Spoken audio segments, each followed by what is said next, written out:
एक बार फिर से आप सभी का हार्दिक स्वागत, वंदन, अभिनंदन है दोस्तों। आपको बताना चाहेंगे कि यह यूजीसी नेट का पेपर है और यह सेकेंड मीटिंग का पेपर है 17 जून 2023, जो भी करंट में पेपर हुआ है। तो परीक्षा से पहले एक बार ज़रूर देखें कैसा प्रश्न पूछा गया था। आप नए विद्यार्थी हैं, यदि आपने पहले एग्ज़ाम दिया होगा तो आपको आइडिया होगा।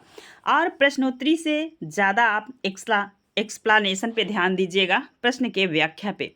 यह हल प्रश्न पत्र है आप सभी के समक्ष। आज का पहला प्रश्न है, चंद्रदेव से मेरी बातें कहानी में निम्नलिखित पर व्यंग किया गया है। अंग्रेजों के पक्ष नीति पर, प्लेग पर विजय प्राप्त न कर पाने वाली चिकित्सा व्यवस्था पर, कृष्ण पक्ष के चंद्रमा पर, लॉर्ड कर्जन की नीतियों पर, यातायात के साधनों की उपलब्धता पर। अब आपको यहाँ पे ध्यान देना है कि कौन सा आपका आंसर होगा, ये बताना है। तो आप याद रखेंगे कि इसका 4 आंसर सही होगा, आपका डी ऑप्शन सही होगा। यहाँ पे ध्यान रखेंगे, अंग्रेज के पक्षपात नीति पर किया गया है, प्लेग पर विजय प्राप्त न कर पाने वाली चिकित्सा व्यवस्था पर। नेक्स्ट आप देखेंगे, और लॉर्ड कर्जन की नीतियों पर, कृष्ण पक्ष की चंद्रमा पर, ये गलत है, और यातायात के साधनों की उपलब्धता पर, ये भी गलत है। ए बी और डी आपका ऑप्शन सही है। नेक्स्ट आप एक्सप्लेनेशन पे ध्यान दीजिएगा। चंद्रदेव से मेरी बातें कहानी में व्यंग किया गया है, तो अंग्रेज की पक्षपात नीति पर, प्लेग पर विजय प्राप्त न कर पाने वाली चिकित्सा व्यवस्था पर, लॉर्ड कर्जन के नीतियों पे। अब पूरी कहानी का सारा आपके समक्ष है। चंद्रदेव से मेरी बातें कहानी प्लेग निबंध पहले निबंध के रूप में 1904 ईस्वी में सरस्वती पत्रिका में प्रकाशित हुई थी। बाद में इसे पत्र पत्रिका में कहानी के रूप में प्रकाशित किया गया, और सन 1911 नागरिक प्रसारणी सभा काशी द्वारा प्रकाशित बंग महिला राजेंद्र और जो है कि राजबाला घोष। तो अब देखेंगे कि पुस्तक कुसुम संग्रह में संग्रहित है। कहाँ पे है? तो राजबाला घोष की पुस्तक कुसुम संग्रह में संकलित है। इस संग्रह का संपादन आचार्य रामचंद्र शुक्ल ने किया था। लक्ष्मी सागर वारसेन जी ने अपने निबंध नवनीत में लिखा है, चंद्रदेव से मेरी बातें कहानी नहीं निबंध है। तो यहाँ पे आपके कहानी के पाठ्यक्रम में यह लगाया गया है, चंद्रदेव से मेरी बातें, याद रखेंगे। लेकिन किसने कहा है? तो लक्ष्मी सागर वारसेन ने इसे अपने निबंध नवनीत में। अब नवनीत निबंध पूछा जा सकता है किसका? तो लक्ष्मी सागर वारसेन जी का है। और चंद्रदेव से मेरी बातें कहानी निबंध है। चंद्रदेव से नेक्स्ट पॉइंट देखेंगे, चंद्रदेव से मेरी बातें कहानी की लेखिका, हिंदी की प्रथम बंग महिला कहानीकार श्रीमती राजेंद्र बाला घोष, इनका पूरा नाम है। उनको बचपन में रानी या चारुबाला के नाम से पुकारा जाता था। सन 1904 ईस्वी में 1904 से 1917 तक उनकी रचनाएं विभिन्न प्रतिष्ठित पत्रिकाओं में छपती थी। नेक्स्ट देखेंगे, नेक्स्ट पॉइंट है, चंद्रदेव से मेरी बातें कहानी में अर्थनीति और राजनीति को केंद्र में रखकर तत्कालीन वायसराय लॉर्ड कर्जन और उनकी व्यवस्था पर व्यंग्य किया गया है। इस कहानी में देश की बदहाल आर्थिक दशा और देश में फैली बेरोजगारी एवं नारी के साथ अमानवीय व्यवहार का भी जिक्र है। पदोन्नति के लिए सिफारिश और चाटुकारिता का वर्णन किया गया है। तो अभी भी आप वर्तमान में इन सब चीज़ों को देख रहे होंगे समाज में। नेक्स्ट देखेंगे, चंद्रदेव से मेरी बातें कहानी पत्रात्मक शैली में है, पूछा जा सकता है। पहली कहानी है, हिंदी की पहली कहानी है जो पत्रात्मक शैली में है, जिस पर सिमशंभू के चिट्ठे निबंध का प्रभाव देखा जा सकता है। पूरा सिमशंभू का चिट्ठा निबंध चैनल पे अपलोड है, आप पढ़ सकते हैं अगर आपके पास समय हो। देखेंगे, इस कहानी में दो ही पात्र हैं, एक भगवान चंद्रदेव और स्वयं लेखिका। अब देखेंगे कुछ राजेंद्र बाला घोष की महत्वपूर्ण रचनाएं। चंद्रदेव से मेरी बातें 1904, कुंभ की छोटी बहू 1906। आगे देखेंगे, दुलाई वाली 1907 आपके पाठ्यक्रम में है और चैनल पे भी है, वक्त निकाल के आप पढ़िएगा। भाई बहन 1908, दलिया 1909, हृदय परीक्षा 1915। अगला आज का दूसरा प्रश्न है, आप ध्यान रखेंगे, धूमिल की किस कविता में एकता युद्ध की और दया अकाल की पूंजी के रूप में बताई गई है? नक्सलबाड़ी, अकाल दर्शन, पटकथा, मोचीराम। तो कौन सा है? तो अकाल दर्शन। यदि आप एग्जाम दिए होंगे और आपके प्रश्न गलत हुए होंगे तो आप समझ पा रहे होंगे। आप ध्यान दीजिए, धूमिल की कविता अकाल दर्शन में एकता युद्ध की और दया अकाल की पूंजी के रूप में बताई गई है। क्रांति के लिए सर्वहारा की एकता और परस्पर सहानुभूति की भाव अनिवार्य शर्तें हैं। आगे देखेंगे, परंतु विडंबना यह है कि सत्ता द्वारा शुरू किए गए युद्धों के समय ही एकता उत्पन्न होती है, अर्थात राष्ट्रवाद या अकाल जैसा राष्ट्रीय आपात ही यहाँ एकता और सहानुभूति पैदा करते हैं। भारतीय जनमानस इतने अलगाव बोध में है कि उसे अपने वास्तविक शक्ति का पता ही नहीं। जिस प्रकार किसी छोटे बच्चे के शिश्न की कोई विशेषता नहीं मालूम, मतलब वो जो मतलब बच्चे बाथरूम वगैरह करते हैं उसी को शिश्न यहाँ पे बताया गया है, मालूम नहीं। ठीक उसी तरह क्रांति की धारणा के संदर्भ में भारतीय जनता भी अभी अल्पवयस्क है, मतलब अभी आधी बुद्धि है उसके पास, वो पूरी तरीके से परिपक्व नहीं है। इस कविता में कवि धूमिल ने भारतीय जनमानस की चेतना पर छाए सत्ता के हिजेमनी की काव्यात्मक व्याख्या की है। अकाल दर्शन कविता के रचयिता हिंदी के समकालीन कविता के दौर में मील के पत्थर सरीखे कवि सुदामा पांडे धूमिल की है, और यह यूजीसी नेट के पाठ्यक्रम में आपने पढ़ा भी होगा। उनकी कविताओं में आज़ादी के सपने, मोहभंग की पीड़ा, आक्रोश की सबसे सशक्त अभिव्यक्ति मिलती है। उन्हें मरणोपरांत सन 1979 में कल सुनना मुझे काव्य संग्रह के लिए साहित्य अकादमी पुरस्कार से सम्मानित भी किया गया था। ये चीज़ आप याद रखेंगे, किसी भी लेखक की साहित्य अकादमी प्राप्त रचना बहुत इंपॉर्टेंट हो जाती है। संसद से सड़क तक 1972, कल सुनना मुझे 1976, सुदामा पांडे का प्रजातंत्र 1984, धूमिल समग्र 3 खंडों में तो 2021। क्योंकि आपने ऊपर पढ़ा ये समकालिक लेखक हैं। नेक्स्ट प्रश्न देखेंगे, ये रहा 3 नंबर का आपके समक्ष, और इसका उत्तर देना है। तो आप यहाँ पे बताएंगे कि भारत दुर्दशा नाटक के संबंध लिखित कथन पर विचार करें। कौन कौन सा कथन सही है यही आपको बताना है। 3rd नंबर के प्रश्न का आंसर दीजिए आप सभी लोग। और सबसे पहले तो आप प्रश्न को पढ़िए। इसमें मनोभावों का मानवीकरण किया गया है। कुल 6 अंक हैं। इसमें ब्रिटिश राज की निर्ममता एवं शोषण का चित्रण है। संवाद कथ्य को गति देने में सहायक नहीं है। ध्यान दीजिएगा, इसका प्रकाशन वर्ष 1880 ईस्वी। यदि आप इसका प्रकाशन वर्ष भी जानते होंगे तो ये प्रश्न आपसे बहुत अच्छे से बन जाएगा। तो ध्यान दीजिए, इसमें मनोभाव का मानवीकरण किया गया है, बिल्कुल सही है। इसमें कुल 6 अंक हैं, ये भी सही है। अब आप बताएंगे कि नेक्स्ट कौन सा कथन सही है। तो ये तो डी भी रॉन्ग है और ये भी रॉन्ग है, क्योंकि आप सभी को पता है कि इसका प्रकाशन वर्ष कब हुआ है, भारत दुर्दशा का। यदि आप दुर्दशा का प्रकाशन वर्ष भी बहुत अच्छे से पढ़ लिए हैं तो भी आप बहुत अच्छा कर जाएंगे और ये प्रश्न आप बना लेंगे, ठीक है। भारत दुर्दशा 1880 ईस्वी में है। कब है? 1880 ईस्वी में। दोनों रॉन्ग है। अब आप बताएंगे ए बी सी तीनों सही है। क्या है? ए बी सी तीनों सही। यहाँ पे देख लीजिए, यहाँ पे डी ऑप्शन आपका सही होगा। नेक्स्ट है भारत दुर्दशा का पूरा व्याख्या देखिएगा। भारत दुर्दशा नाटक के संबंध में सही कथन बताना है। इसमें मनोभाव का मानवीकरण किया गया है। इसमें कुल 6 अंक है और ब्रिटिश राज की निर्ममता एवं शोषण का चित्रण किया गया है। भारत दुर्दशा नाटक मानवीकरण करते हुए प्रतीकात्मक ढंग से प्रयोग किया गया है। नाटक में भारत मुख्य पात्र है, याद रखिएगा। यहाँ से प्रश्न हर बार बनता है, इस बार भी बनेगा।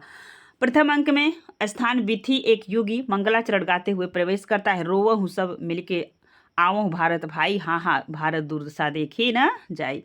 दूसरा अंक में है दीन भारत बिलख बिलख कर अपनी दुर्दशा का वर्णन करते हुए मूर्छित हो जाता है। तीसरे अंक में भारत दुर्दैव भारत की दुर्दशा पर और अपनी सफलता पर प्रसन्न होता है। चौथे अंक में पुनः भारत दुर्दैव रोग आलस्य मदिरा अहंकार आदि की सहायता से भारत की रही सही दशा का भी नष्ट करने की योजना बनता है। नेक्स्ट 5वां अंक है 7 सभ्यों की कमेटी भारत दुर्दैव से भारत की रक्षा के उपाय पर विचार करती है। 6ठे अंक में भारत भाग्य मूर्छित भारत को जगाने का प्रयत्न करता है, क्योंकि वह लास्ट में देखेंगे मर जाता है। ये भी पूछा जाता है कौन सा पात्र मर जाता है। भारत दुर्दशा नाटक का मुख्य उद्देश्य तत्कालिक भारत की दुर्दशा का चित्रण एवं दुर्दशा के कारणों को कम कर दुर्दशा करने वाले को यथार्थ चित्र उपस्थित करना। व्यंग्य इस नाटक का प्रधान गुण है। समाज व्यवस्था, धर्म व्यवस्था, सरकारी व्यवस्था, देशवासियों तथा समाज सुधार को सभी पर तीखे व्यंग्य किए गए हैं। इसमें भारतेंदु जी राजभक्ति और भारत के धन विदेश जाने की चिंता साफ नजर आती है। अंग्रेज राज सुख साज सबे सब भारी, पै धन विदेश चली जात यहाँ यति ख्वारी। तो देखेंगे भारत दुर्दशा नाटक की रचना है 1880 में। यहाँ पे जो वहाँ पे आप देखे थे जो गलत था।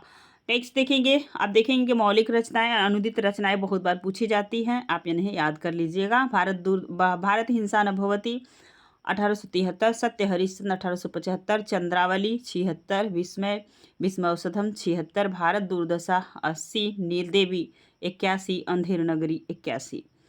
आगे देखेंगे प्रेम जोगिनी 1875, सती प्रताप 1873। अब अनुदित नाटक देखेंगे जो अन्य भाषाओं से इन्होंने अनुवाद किया है। विद्या सुंदर 1868, पाखंड विडंबन और इसका डेट नहीं है, आप खोज लीजिएगा। धनंजय विजय 1873, कपूर मंजरी 1875, भारत जननी 1877, मुद्रा राक्षस 1878, दुर्लभ बंधु 1880। अब देखेंगे आज का चौथा प्रश्न आपके समक्ष है। अब आपको बताना है कि क्या बताना है कि निबंधकार हैं और निबंध संग्रह है, कौन किसका है, यही बताना। थोड़ा जल्दी जल्दी प्रश्नों का उत्तर करने का प्रयास कीजिएगा। तो बताइए सभी लोग क्या होगा। तो भारत जो है कि भारतेंदु किसका है, तो यहाँ भारत देखेंगे भारतेंदु ये है आपका भारत। बादशाह दर्पण 4 नंबर। हजारी प्रसाद द्विवेदी का क्या है, तो आप बताएंगे आचरण की सभ्यता क्या है।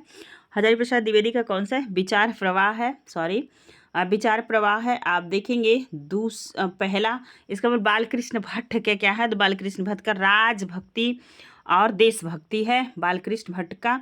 तो दूसरा अध्यापक पूर्ण सिंह का सबको पता है। अगर एक भी आप इस प्रश्न को हल करते समय याद रखेंगे, एक भी ऑप्शन आप मिला पा रहे हैं तो प्रश्न आप सही कर सकते हैं, ठीक है। चलिए आप बताएंगे आप अध्यापक पूर्ण सिंह का क्या है, तो आचरण की सभ्यता है, क्या है, आचरण की सभ्यता आपका हो जाएगा 3 नंबर। तो आप देख पाए होंगे 4, 1, 2, 3 किस में है, तो शुरू में तो ये तो दोनों ऑप्शन कट जाएंगे। अब आपको बताना 4 और 1, 2, 3 ये आपका जो है कि सी ऑप्शन सही होगा। कौन सा ऑप्शन सही होगा, तो सी ऑप्शन सही होगा। आइए प्रश्न की व्याख्या देखिए। भारतेंदु का बादशाह दर्पण, हजारी प्रसाद द्विवेदी का विचार प्रवाह, राजभक्ति देशभक्ति बालकृष्ण भट्ट, अध्यापक पूर्ण सिंह का आचरण की सभ्यता, भारतेंदु का भारत दर्पण। अब भारतेंदु हरिश्चंद्र के बारे में थोड़ा सा ध्यान देंगे। अपनी भारतेंदु हरिश्चंद्र अपनी अनेक रचनाओं में जहाँ प्राचीन प्रवृत्तियां का अनुगमन करते हैं, वहीं नवीन काव्यधारा के प्रवर्तक का श्रेय भी इन्हीं को है। राजभक्त होते हुए भी देशभक्त हैं। दास्य भक्ति के साथ माधुर्य भक्ति का निर्वाह किया है। इन्होंने जिस प्रकार गद्य भाषा को परिमार्जित करके उसे अति मधुर चलता एवं स्वच्छंद रूप प्रदान किया, उसी प्रकार हिंदी साहित्य को नए मार्ग पर लाकर खड़ा कर दिया। भारतेंदु जी को वर्तमान गद्य का प्रवर्तक माना जाता है, यह कई बार प्रश्न पूछा गया है। अब आप देखेंगे भारतेंदु जी के निबंध हैं। पुरातत्व संबंधी कौन सा है, रामायण का समय, काशी मणिकर्णिका। इतिहास संबंधी कश्मीर कुसुम, बादशाह दर्पण, जय उदय पूर्वोदय। नेक्स्ट कला संबंधी है संगीत जिसमें लगा रहा हो कला से लगा लीजिएगा। धर्म संबंधी है तदीय सर्वस्व वैष्णव और भारतवर्ष। विचारात्मक में नाटकों का इतिहास है। अगला देखेंगे अब भावात्मक में सूर्योदय है, अब आत्म व्यंजक में ईश्वर बड़ा विलक्षण है, वर्णात्मक में वसंत है, ग्रीष्म ऋतु, वर्षा काल, बद्रीनाथ की यात्रा, कथात्मक में एक अद्भुत अपूर्व स्वप्न। हजारी प्रसाद द्विवेदी का विचार प्रवाह है। हजारी प्रसाद द्विवेदी के बारे में देखेंगे। हिंदी के शीर्षस्थ साहित्यकारों में से थे। द्विवेदी जी का गद्य व्यक्तित्व धनी है। गद्य का सर्वोत्तम और परिष्कृत रूप निबंध आपके साहित्य में दिखाई देता है। इन निबंधों में आपके व्यक्तित्व की सभी विशेषताएं एक साथ समा गई हैं। अब देखेंगे जो है कि हजारी प्रसाद द्विवेदी के कुछ निबंध संग्रह, अशोक का फूल 1950, कल्पलता 51, मध्यकालीन धर्म साधना 52, विचार वितर्क 57, विचार प्रवाह 1959, कुटज है 64, आलोक पर्व 72। अब देखेंगे बालकृष्ण भट्ट जी को, क्योंकि ये भी बहुत ही महत्वपूर्ण निबंधकार है। भारतेंदु युग के प्रमुख साहित्यकार हैं। हिंदी के निबंधों में इनका महत्वपूर्ण स्थान है। भट्ट जी ने जिन्हें जहां आँख कान नाक बात जैसी साधारण विषयों पर लेख लिखे हैं, वहां आत्मनिर्भरता चारु चरित्र जैसे गंभीर विषयों पर भी इन्होंने अपनी लेखनी चलाई है। भट्ट जी के विचारात्मक निबंध में उनकी खींच, आक्रोश, भावावेश, झुंझलाहट, स्पष्ट दृष्टिकोण होते हैं। और देशभक्ति पर सबसे अधिक बल दिया है, देशभक्ति पर। अध्यापक पूर्ण सिंह को देखेंगे। अध्यापक पूर्ण सिंह द्विवेदी युग के निबंधकारों में विशिष्ट स्थान रखते हैं। भावात्मक निबंधों के रचनाकार के रूप में पूर्ण सिंह हिंदी में अद्वितीय माने जाते हैं। इनके निबंध बहुत बार पूछे जाते हैं और टोटल 6 निबंध इन्होंने लिखा था। अध्यात्म और विज्ञान इनकी जीवन की दृष्टि की प्रमुख विशेषता है, क्योंकि जीवन जीना सिखाते हैं इनके निबंध रचना के लिए इन्होंने प्रमुख रूप से नैतिक विषयों को चुना है। क्या किया है, नैतिक विषयों को चुना है। अगला प्रश्न है 5 नंबर का आज का। अब आपको बताना है कि क्या पूछ रहा है प्रश्न, पढ़िए ध्यान से। प्रथम प्रकाशन वर्ष के अनुसार उपन्यासों का पहले से बाद के क्रम में व्यवस्थित करना है। अब आपको बताना है, अब आप प्रकाशन वर्ष अच्छे से जानते होंगे तो आपके लिए यहाँ प्रश्न इजी होगा। तो ध्यान दीजिए, यहाँ पे ये प्रश्न है। प्रश्न का सबसे पहले देखेंगे, कंकाल किसका है? तो सबको पता है, जयशंकर प्रसाद का है। इसका प्रकाशन वर्ष कब हुआ? तो 1929 ईस्वी में हुआ है। इसके बाद आपका आ जाएगा निरुपमा। निरुपमा किसका है? तो निरुपमा है सूर्यकांत त्रिपाठी निराला का। ये भी 1936 का है। कब का है? 36 का। तो कंकाल पहले रहेगा, तो डी में देख रहे हैं, ए ऑप्शन कट जाएगा, बी ऑप्शन कट जाएगा। अब आपको बताना है कौन सा सही होगा। तो ये आपका जो है कि सी ऑप्शन सही होगा। आइए मिला लेते हैं इनको प्रश्नों को। यहाँ पे आप मिला लीजिए, कंकाल 1929 जयशंकर प्रसाद, निरुपमा सूर्यकांत त्रिपाठी निराला, भूले बिसरे चित्र भगवती चरण वर्मा अपने अपने अजनबी अज्ञेय जी का है। मुर्दाघर सन 2000 में जगदम्बा प्रसाद का है। अब देखेंगे कंकाल जयशंकर प्रसाद का। उपन्यास धर्म के आवरण में छल एवं अनाचार की पृष्ठभूमि पर लिखित जयशंकर प्रसाद जी का प्रथम उपन्यास है, याद रखिएगा। कंकाल उस युग का एकमात्र बोल्ड उपन्यास है जो धार्मिक आडंबर का न केवल पर्दाफाश करता है बल्कि उसे सामाजिक सड़क का प्रमुख कारण मानता है। कंकाल पुरुष सत्तात्मक व्यवस्था के प्रति पूर्णतः असंतोष विद्रोह की रचना है। स्त्री और शक्ति के प्रति प्रसाद मत जीवन दृष्टि है, शैव दर्शन और गंभीर चिंतन का परिणाम। आप इनकी कमानी पढ़े होंगे। तो आनंदवाद की स्थापना इन्होंने लास्ट में करना चाहा है और हर रचना में उसकी झलक आपको दिखाई पड़ रही होगी। नेक्स्ट देखेंगे निरुपमा। निरुपमा किसका है? तो देखेंगे, आप याद रखेंगे, उपन्यास की कहानी निरुपमा और कृष्ण कुमार के चारों ओर घूमती है। कृष्ण कुमार ज्ञान के उपार्जन के लिए सामाजिक रूढ़ियों को तोड़कर विदेश पढ़ने चले जाते हैं। उसमें उनके घर वाले तो उनका साथ देते हैं, लेकिन बिरादरी से उन्हें निकाल दिया जाता है। रचनाक्रम की दृष्टि से निरुपमा निराला जी का चौथा उपन्यास है। कौन सा है? चौथा है। पहले 3 उपन्यास है अप्सरा, अलका, प्रभावती। इस उपन्यास का कथानक भी घटना प्रधान है। भूले बिसरे चित्र किसका है? तो भगवती चरण वर्मा का, भी आपने ऊपर पढ़ा था। मूलतः एक महाकाव्य उपन्यास है। संयुक्त परिवार प्रथा का विघटन, मध्यम वर्ग के उदय, सामंतवाद की पूंजी, द्वारा पराजय तथा राष्ट्रीय स्वतंत्रता आंदोलन का विकास, ये 4 आधार बिंदु हैं जिस पर इस उपन्यास का कथानक खड़ा होता है। इन्हीं चारों की पारस्परिक क्रिया प्रतिक्रिया के माध्यम से उपन्यास की संपूर्ण अंतर्योजना गठित होती है। कथाकाल सन 1880 के सन 1930 तक फैला हुआ है। इसे एक प्रकार का पीरियड्स नॉवेल्स कहते हैं। तो आप पीरियड्स नॉवेल्स किसे कहते हैं उसको नोट कर लीजिएगा। अपने अपने अजनबी उपन्यास में कुल 3 अध्याय हैं। इन अध्यायों का नामकरण पात्रों के नाम के आधार पर किया गया है। योके, सेल्मा, योके आदि अज्ञेय जी का यह तीसरा उपन्यास है। सेल्मा, योके, एकेलोफ, जगन्नाथ, पाल, सोरेन आदि उपन्यास के पात्र हैं। मुर्दाघर बहुत बार पूछा जाता है किसका है, ऊपर आपने देख भी लिया है। उपन्यास सामाजिक विसंगतियों विषमताओं का यथार्थपूर्ण चित्रण। वर्तमान अर्थव्यवस्था में गांव के उजड़ने की प्रक्रिया जैसे जैसे तेज होती गई, महानगरों में गंदगी, बस्तियां तथा झुग्गी झोपड़ियां का उतना ही विस्तार होता गया। इन बस्तियों में मानव जीवन का जो रूप विकसित हुआ वह काफी विकृत और अमानवीय है। वेश्यावृत्ति, अपराध, कर्म का विशेष रूप से विकास हुआ। मुर्दाघर उपन्यास में झोपड़पट्टी की वेश्याओं की दयनीय स्थिति का शक्तिशाली चित्रण है। विद्रूप यथार्थ मुर्दाघर के केंद्र में जरूर है, लेकिन उपन्यास की मुख्य धारणा करुणा और संवेदना है। क्या है? करुणा और संवेदना। नेक्स्ट प्रश्न देखेंगे, 6 नंबर का है और आपके समक्ष बड़ा प्रश्न है और ये असर्शन रीजन वाला प्रश्न है। ठीक है, कथन और तर्क वाला। अब आपको बताना है, दोनों चीज़ पहले आप पढ़ लीजिए तब चलेंगे। ये है कथन है और अभी कथन कह रहा है, हजारी प्रसाद द्विवेदी के अनुसार नाखून का बढ़ना मनुष्य की अंध सहजता वृत्ति का परिणाम है। जो उसके जीवन में सफलता ले आना चाहती है उसको काट देना उस स्वनिर्धारित आत्मबंधन का फल है। 6 नंबर के प्रश्न को थोड़ा सा ध्यान से पढ़िएगा क्योंकि ऐसे प्रश्न बहुत बार परीक्षा में पूछे जाते हैं और परेशान भी करते हैं आपको, है ना। चलिए ध्यान दीजिए। आचार्य हजारी प्रसाद द्विवेदी का संदेह है कि शायद ही ऐसा दिन आएगा जब मनुष्य अपनी आसुरी वृत्तियों का परित्याग कर देगा और समस्त संसार हिंसा, घृणा और छीना झपटी के विषाक्त वातावरण से मुक्त हो जाएगा। तो दोनों बातें गलत हैं। ठीक है, आपने पढ़ा होगा नाखून क्यों बढ़ते हैं, अगर नहीं पढ़ा है तो चैनल पे है, आप पढ़ लीजिए और आप देखेंगे दोनों चीज़ें गलत हैं। ठीक है, चलिए आगे देखते हैं। नाखून का बढ़ना, ये तो आप पढ़ लिए होंगे। 7वें नंबर के प्रश्न का देखिए आंसर। एक बार अगर इस प्रश्न का जो है कि व्याख्या पढ़ना चाहें, क्योंकि आप समझने के लिए पढ़ना तो जरूर चाहेंगे, तो इसका स्क्रीनशॉट ले लीजिएगा और अच्छे से पढ़ लीजिएगा। चलिए 7वें नंबर के प्रश्न पे चलेंगे और ये प्रश्न है आपके समक्ष 7वें नंबर का। यहाँ पे क्या करना है, पात्र और उपन्यास को मिलान करना। ये ऐसे प्रश्न एग्जाम में आपको नंबर दिलाते हैं। बेनी माधव और पटेश्वरी, सकलदीप, नरोत्तम। यहाँ पे आप जो है कि मिला पाएंगे। पटेश्वरी किसका है, तो गोदान का है, तो बी में पहला। आप देख रहे हैं यहाँ पे बी में पहला, यहीं पे आपका प्रश्न सही हो गया। ठीक, अब बेनी माधव देखेंगे, मानस का हंस, तो ये हो जाएगा ए में चौथा, तो आपका ऑप्शन ए सही होगा। ठीक है, बाकी को आप मिला लीजिए। अब आप पात्र देख लीजिए। बेनी माधव मानस का हंस, जिसमें रत्ना है तुलसीदास की पत्नी, तुलसीदास, मैना, कहारिन, श्यामों की बुआ, रामू द्विवेदी और पंडित गणपति चंद्र उपाध्याय।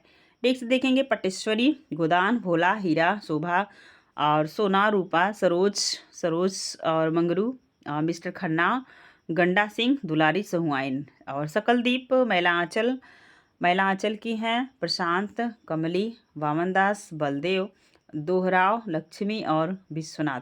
नरोत्तम झूठा सच का है, तारा, जयदेव, कनक, गिल, डॉक्टर नाथ, नैयर और सूद जी, सोमराज, रावत और इसाक, असद।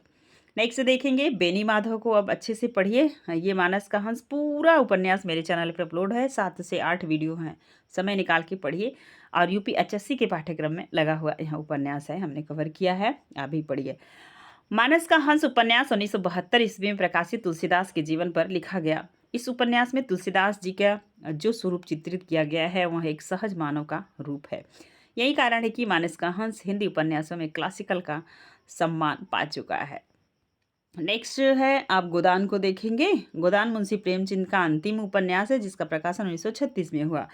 हिंदी ग्रंथ रत्नाकर कार्यालय मुंबई द्वारा किया गया था। इसका जो है कि देखेंगे, हिंदी ग्रंथ रत्नाकर कार्यालय मुंबई द्वारा किया गया था। क्या किया गया था, प्रकाशन किया गया था।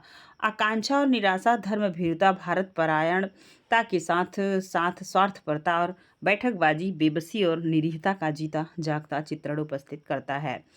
अब आप देखेंगे महिला आंचल फरीश्वरनाथ रेणुकृत हिंदी का सर्वश्रेष्ठ सशक्त आंचलिक उपन्यास है।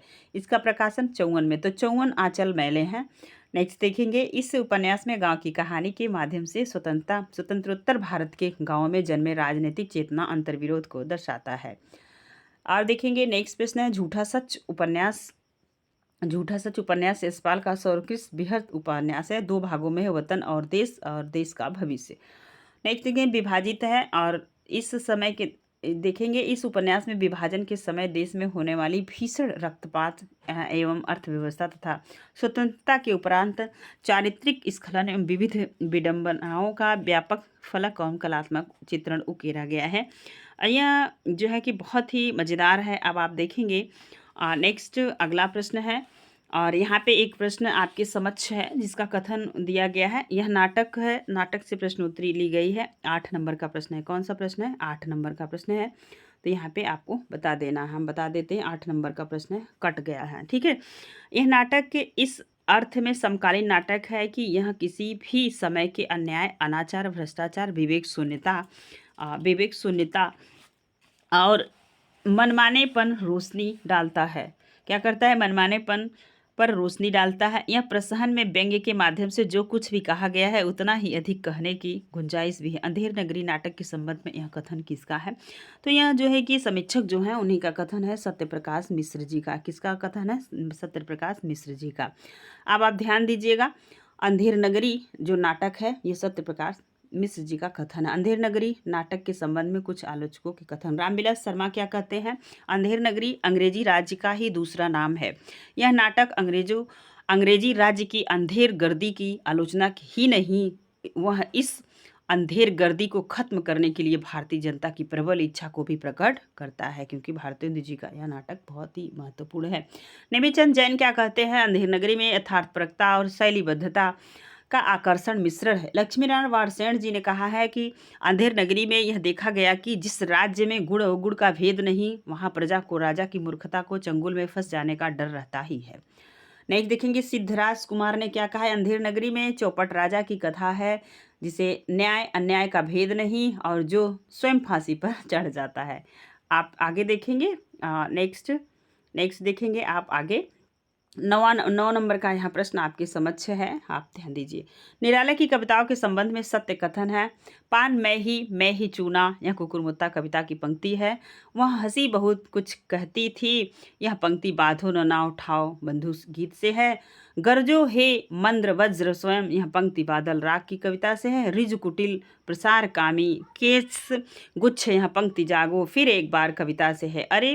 अरे वर्ष के हर्ष, यह पंक्ति गर्जन से भर दो कविता में आई है। देख रहे हैं निराला से कैसे इंपॉर्टेंट प्रश्न पूछा गया है। तभी बच्चे भी कह रहे थे कि इस बार का प्रश्न बहुत ही टफ आया था, है ना। कितने बच्चों ने कमेंट करके बताया था पेपर देने के बाद। आप याद रखेंगे तो क्या सही है क्या गलत है आंसर दीजिएगा। तो इसमें आप देखेंगे कि यह पान मैं ही चूना कुकुरमुत्ता कविता से है, बिल्कुल सही बात है। बी देखेंगे, वह हंसी बहुत कुछ कहती थी, यह पंक्ति बाँधो न नाव उठाओ से है। और नेक्स्ट देखेंगे, रिज कुटिल प्रसार कामी केस गुच्छ, यह पंक्ति जागो फिर एक बार कविता से है। तो आपका ऑप्शन सी सही होगा। नेक्स्ट देखेंगे, प्रश्न की व्याख्या देख लीजिए। निराला के संबंध में जो महत्वपूर्ण कथन है, पान मैं ही चूना, ये तीनों तो आपने ऊपर देख लिया। अब देखिए कुकुरमुत्ता निराला जी की सामाजिक चेतना प्रगतिवादी प्रयोगशील प्रवृत्ति की निरूपित करने वाली कविता है। कवि ने इस कविता में अपने व्यंग्य का निशाना किसी एक व्यक्ति या वर्ग को नहीं बनाया है। कभी पूंजीपतियों पर व्यंग करते हुए तभी तो थोथे समाजवादियों पर व्यर्थ की बकवास करते हैं। बाँधो न नाव ठाव इस बंधु कविता निराला जी के अर्चना कविता संग्रह में संकलित है। अब आपसे पूछा जाएगा अर्चना का प्रकाशन कब हुआ, तो 1950 ईस्वी में हुआ है। इस कविता में कवि निराला डलमऊ के पक्के घाट पर गुबद के नीचे बैठकर अपनी पत्नी के याद में लिखा है। इस कविता के माध्यम से नाविक के नाव को उस जगह पर बांधने के लिए मना करते हैं जिस घाट पर उनकी पत्नी नहाती थी। जागो फिर एक बार निराला द्वारा रचित कविता है। इस कविता में उस समय का वर्णन है जब भारत अंग्रेजों के हाथों पराधीन था। इस कविता में कवि निराला पराधीन और निराश होकर भारतीय जन के चिंतन किया है। यह सुप्त भारतीय जनता उनकी गौरवमयी अतीत को याद दिलाते हुए उन्हें जगाने का आह्वान करती है। नेक्स्ट देखेंगे, गरजो ये मद्र वज्र स्वर, यह पंक्ति गर्जन से भर दो कविता से ली गई है। अरे वर्ष के हर्ष बादल राग कविता है, कहाँ की है, तो बादल राग की है। नेक्स्ट प्रश्न आपके समक्ष गांधी जी से पूछा जा रहा है, क्योंकि आपने देखा होगा लोहिया दर्शन और अंबेडकर दर्शन, गांधी दर्शन सब लगा हुआ है। महात्मा गांधी के सिद्ध हिंद स्वराज के संबंध में प्रयुक्त कथन है। हिंद स्वराज मूल रूप से गुजराती में लिखी गई।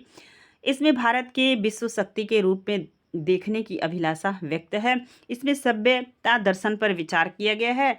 इसके अनुसार सत्याग्रह को आत्मबल पाया जा सकता है। इसमें अंग्रेजी की शिक्षा को उपयोगी बताया गया। अब आपको बताना है तो आप देखेंगे सी ऑप्शन आपका सही होगा। आपका ए सही है, इसके बाद सी सही है और आपका डी सही है। नेक्स्ट आप प्रश्न की व्याख्या देखिएगा। महात्मा गांधी हिंद स्वराज के संबंध में उपयुक्त कथन है। 3 कथन आपने ऊपर देख लिया। अब देखिए, हिंद स्वराज गांधी जी द्वारा रचित पुस्तक है, तो ये भी पूछा जा सकता है। इसका प्रकाशन 1909 में गुजराती भाषा में हुई थी। यह पुस्तक इंडियन ओपिनियन में सबसे पहले प्रकाशित हुई। अंग्रेजों ने इस पुस्तक को राजद्रोह बताते हुए प्रतिबंधित कर लिया। देखेंगे अब सोजे वतन जो है कि चिंगारियाँ उग्र जी की जब्त किए ये लोग, सोजे वतन प्रेमचंद जी की जब्त किए। अब महात्मा गांधी की भी कविता इंडियन ओपिनियन को भी प्रकाशित होने बाद ही ये लोग क्या किए, जब्त कर लिए, प्रतिबंधित कर दिए। गांधी जी ने इसका अंग्रेजी अनुवाद भी निकाला ताकि बताया जा सके कि यह पुस्तक राजद्रोह नहीं है। हिंद स्वराज का हिंदी और संस्कृत के अतिरिक्त अन्य कई भाषाओं में अनुवाद हुआ।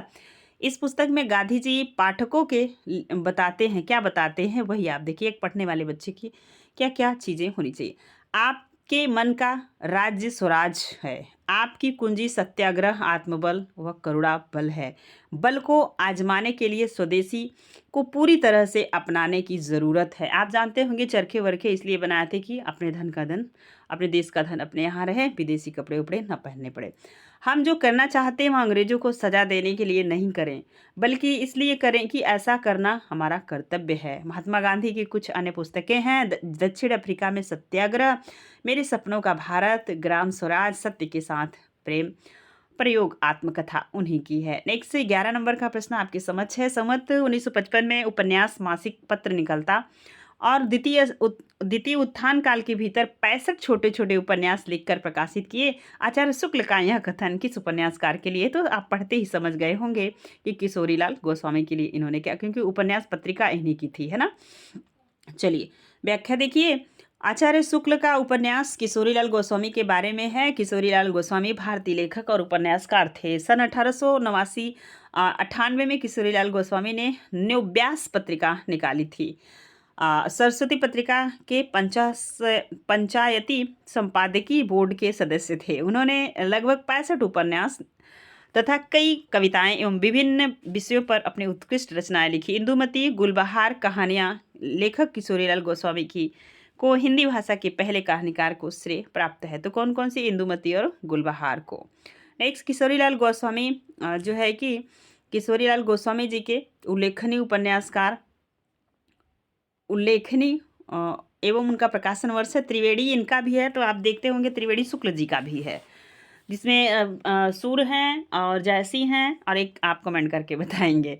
देखिए 1888 सौभाग्य श्रेणी, तो 1888 प्रणयिनी पैडे 1887, हृदय हारिणी 1870 जो है कि 1890 कहाँ पे है, तो 1890 अब आप याद रखेंगे। नेक्स्ट देखिएगा आप सभी, ठीक है। चलिए अब आपको बताना है, और इसके बाद आदर्श रमणीय है।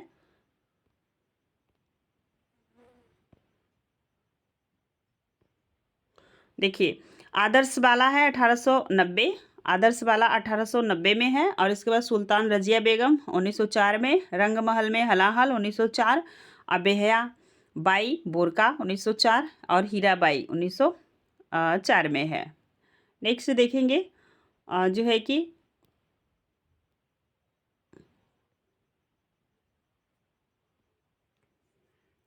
एक मिनट चलते हैं प्रश्नों की तरफ, ध्यान दीजिए।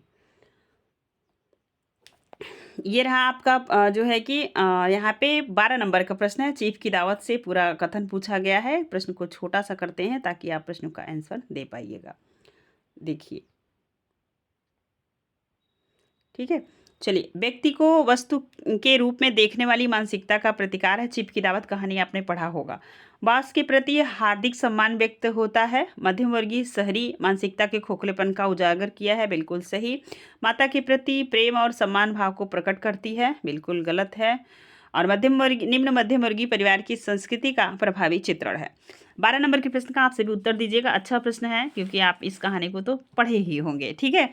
तो ए भी सही है, सी भी सही है। अब आपको बताना है आगे क्या है। तो ये आपका चौथा प्रश्न आंसर सही होगा, मतलब डी ऑप्शन सही है। तो ये भी है, व्यक्ति को वस्तु के रूप में देखने वाली मानसिकता है जब वो माता को छुपाने की बात करते हैं पति पत्नी। बास देखेंगे मध्यम वर्गीय शहरी मानसिकता को खोखलेपन का उजागर करती है, बिल्कुल सही है, ठीक है। चलिए, और आप देखेंगे निम्न मध्यम वर्गीय परिवार की संस्कृति का प्रभावी चित्रण है। चिप की दावत के संबंध में सही कथन है, यहाँ पे आप याद रखिएगा। देखिए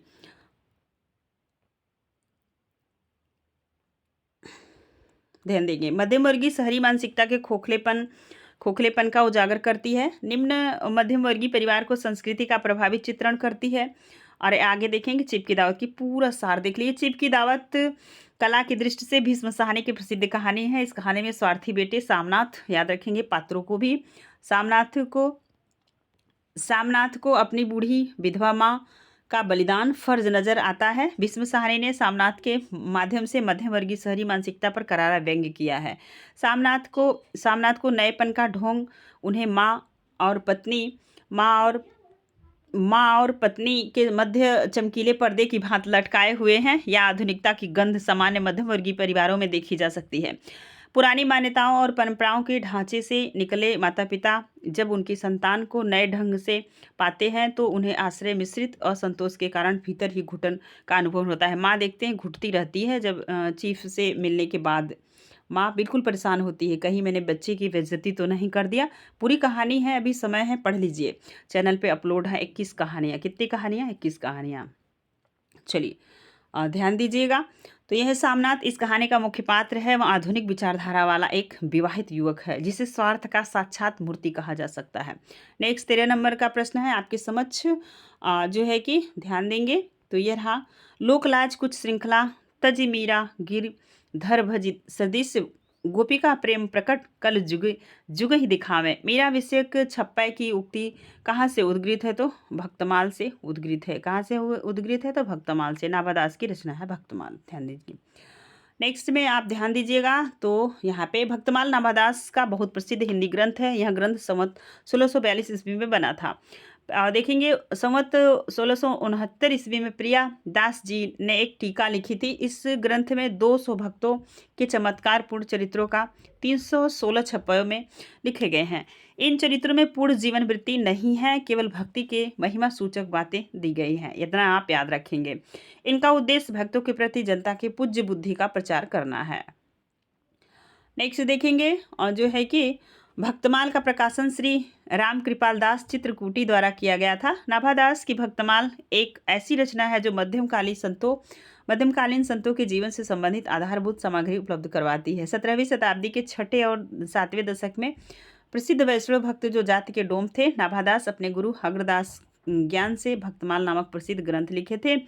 और नाभादास जी ने अपने भक्तमाल में कहा है कि सखी संप्रदाय में राधा कृष्ण क्या कहे हैं? तो सखी संप्रदाय में राधा कृष्ण की उपासना आराधना की लीलाओं का अवलोकन साधक सखी भाव से करते हैं।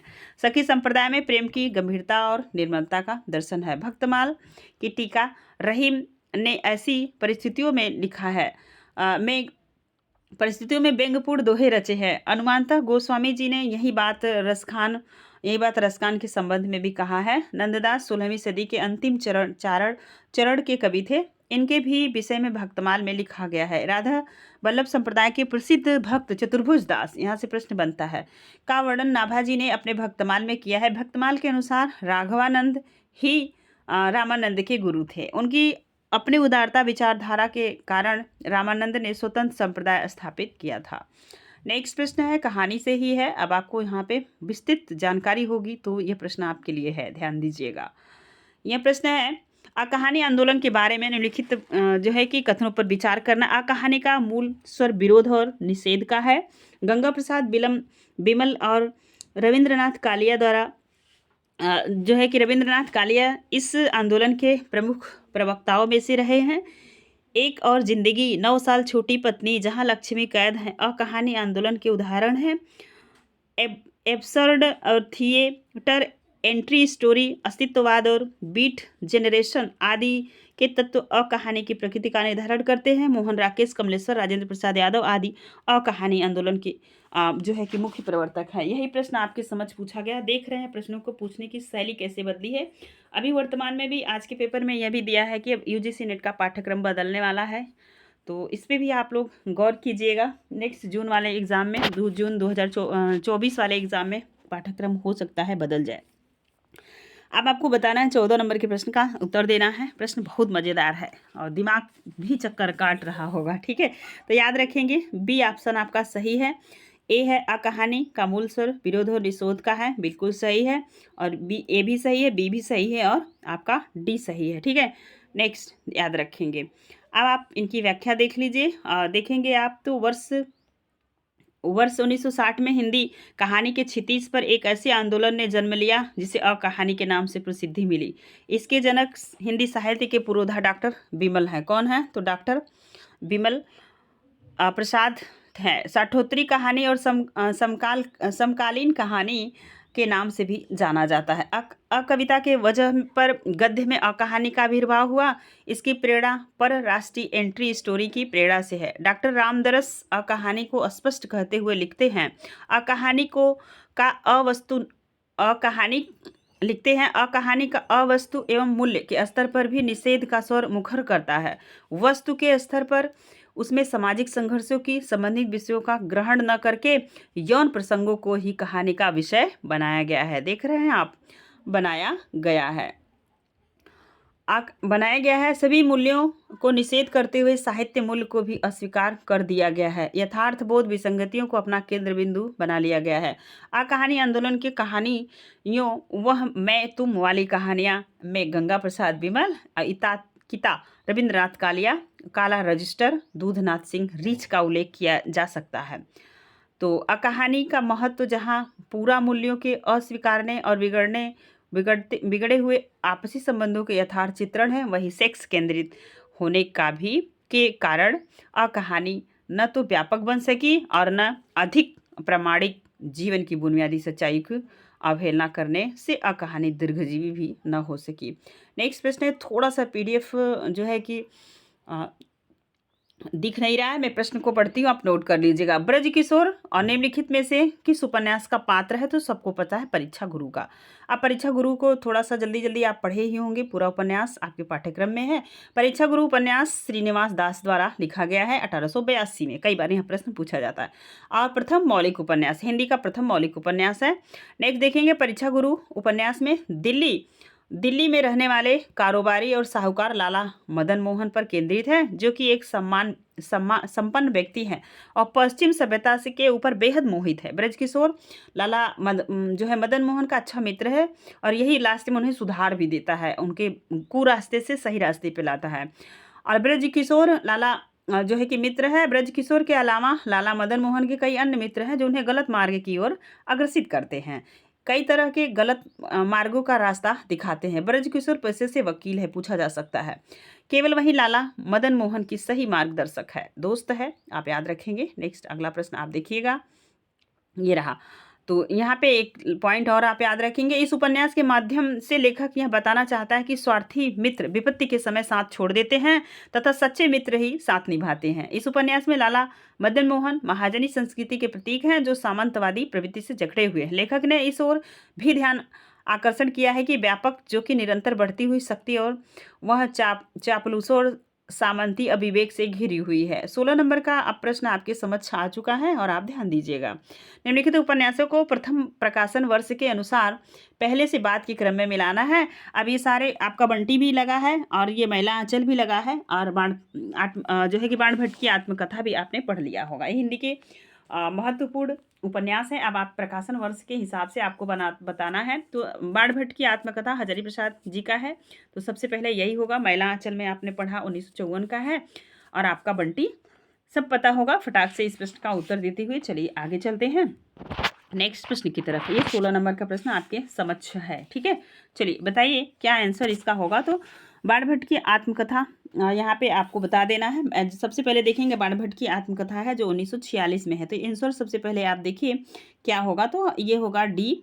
तो सबसे पहले बाण भट्ट की आत्मकथा है, इसके बाद महिला आंचल है, इसके बाद आप देखेंगे आपका बंटी है, इसके बाद सूखा बरगद है और काशी का 80। चलिए प्रकाशन वर्ष देख लीजिए, आप सभी स्क्रीनशॉट ले लीजिएगा और नोट कर लीजिएगा। बाण भट्ट की आत्मकथा उपन्यास के माध्यम से हजारी प्रसाद द्विवेदी स्त्री संबंधी विचारों को समझने में सहायता मिलती है। क्या होता है, इनके स्त्री संबंधी विचार इनके समझ में आता है। न्यूनिया को उज्जैनी की नाटक मंडली में भर्ती करने के पश्चात भट्ट सोचते हैं कि साधारण जिन स्त्रियों को चंचल और कुलभ्रष्टा माना जाता है उनमें एक दैवी शक्ति भी होती है। यही बात भूल जाते हैं कि मैं नहीं भूलता, मैं स्त्री शरीर को देव मंदिर की समान पवित्र मानता हूँ। कौन कहता है, तो आपने ऊपर पढ़ लिया। इस उपन्यास के पात्र को याद रखिएगा। तो यहाँ पे आप देखेंगे बाणभट्ट भट्ट, जिसका असली नाम दक्ष है। न्यूनिया निपुणिका प्राकृत नाम है। भट्टिनी देवपुत्र तुवर मिलदिनी की कन्या है। पूछा जा सकता है, बदलते पैटर्न में आपसे कुछ भी पूछा जा सकता है, ठीक है। चलिए बताइए। महिला आंचल आपने सभी ने पढ़ा कि भारत छोड़ो आंदोलन के दौरान उत्तर पूर्वी बिहार दूर दराज के गांवों में लोगों के एक छोटे छोटे समूह को परीक्षणों और कठिनाइयों का विवश कर देता है।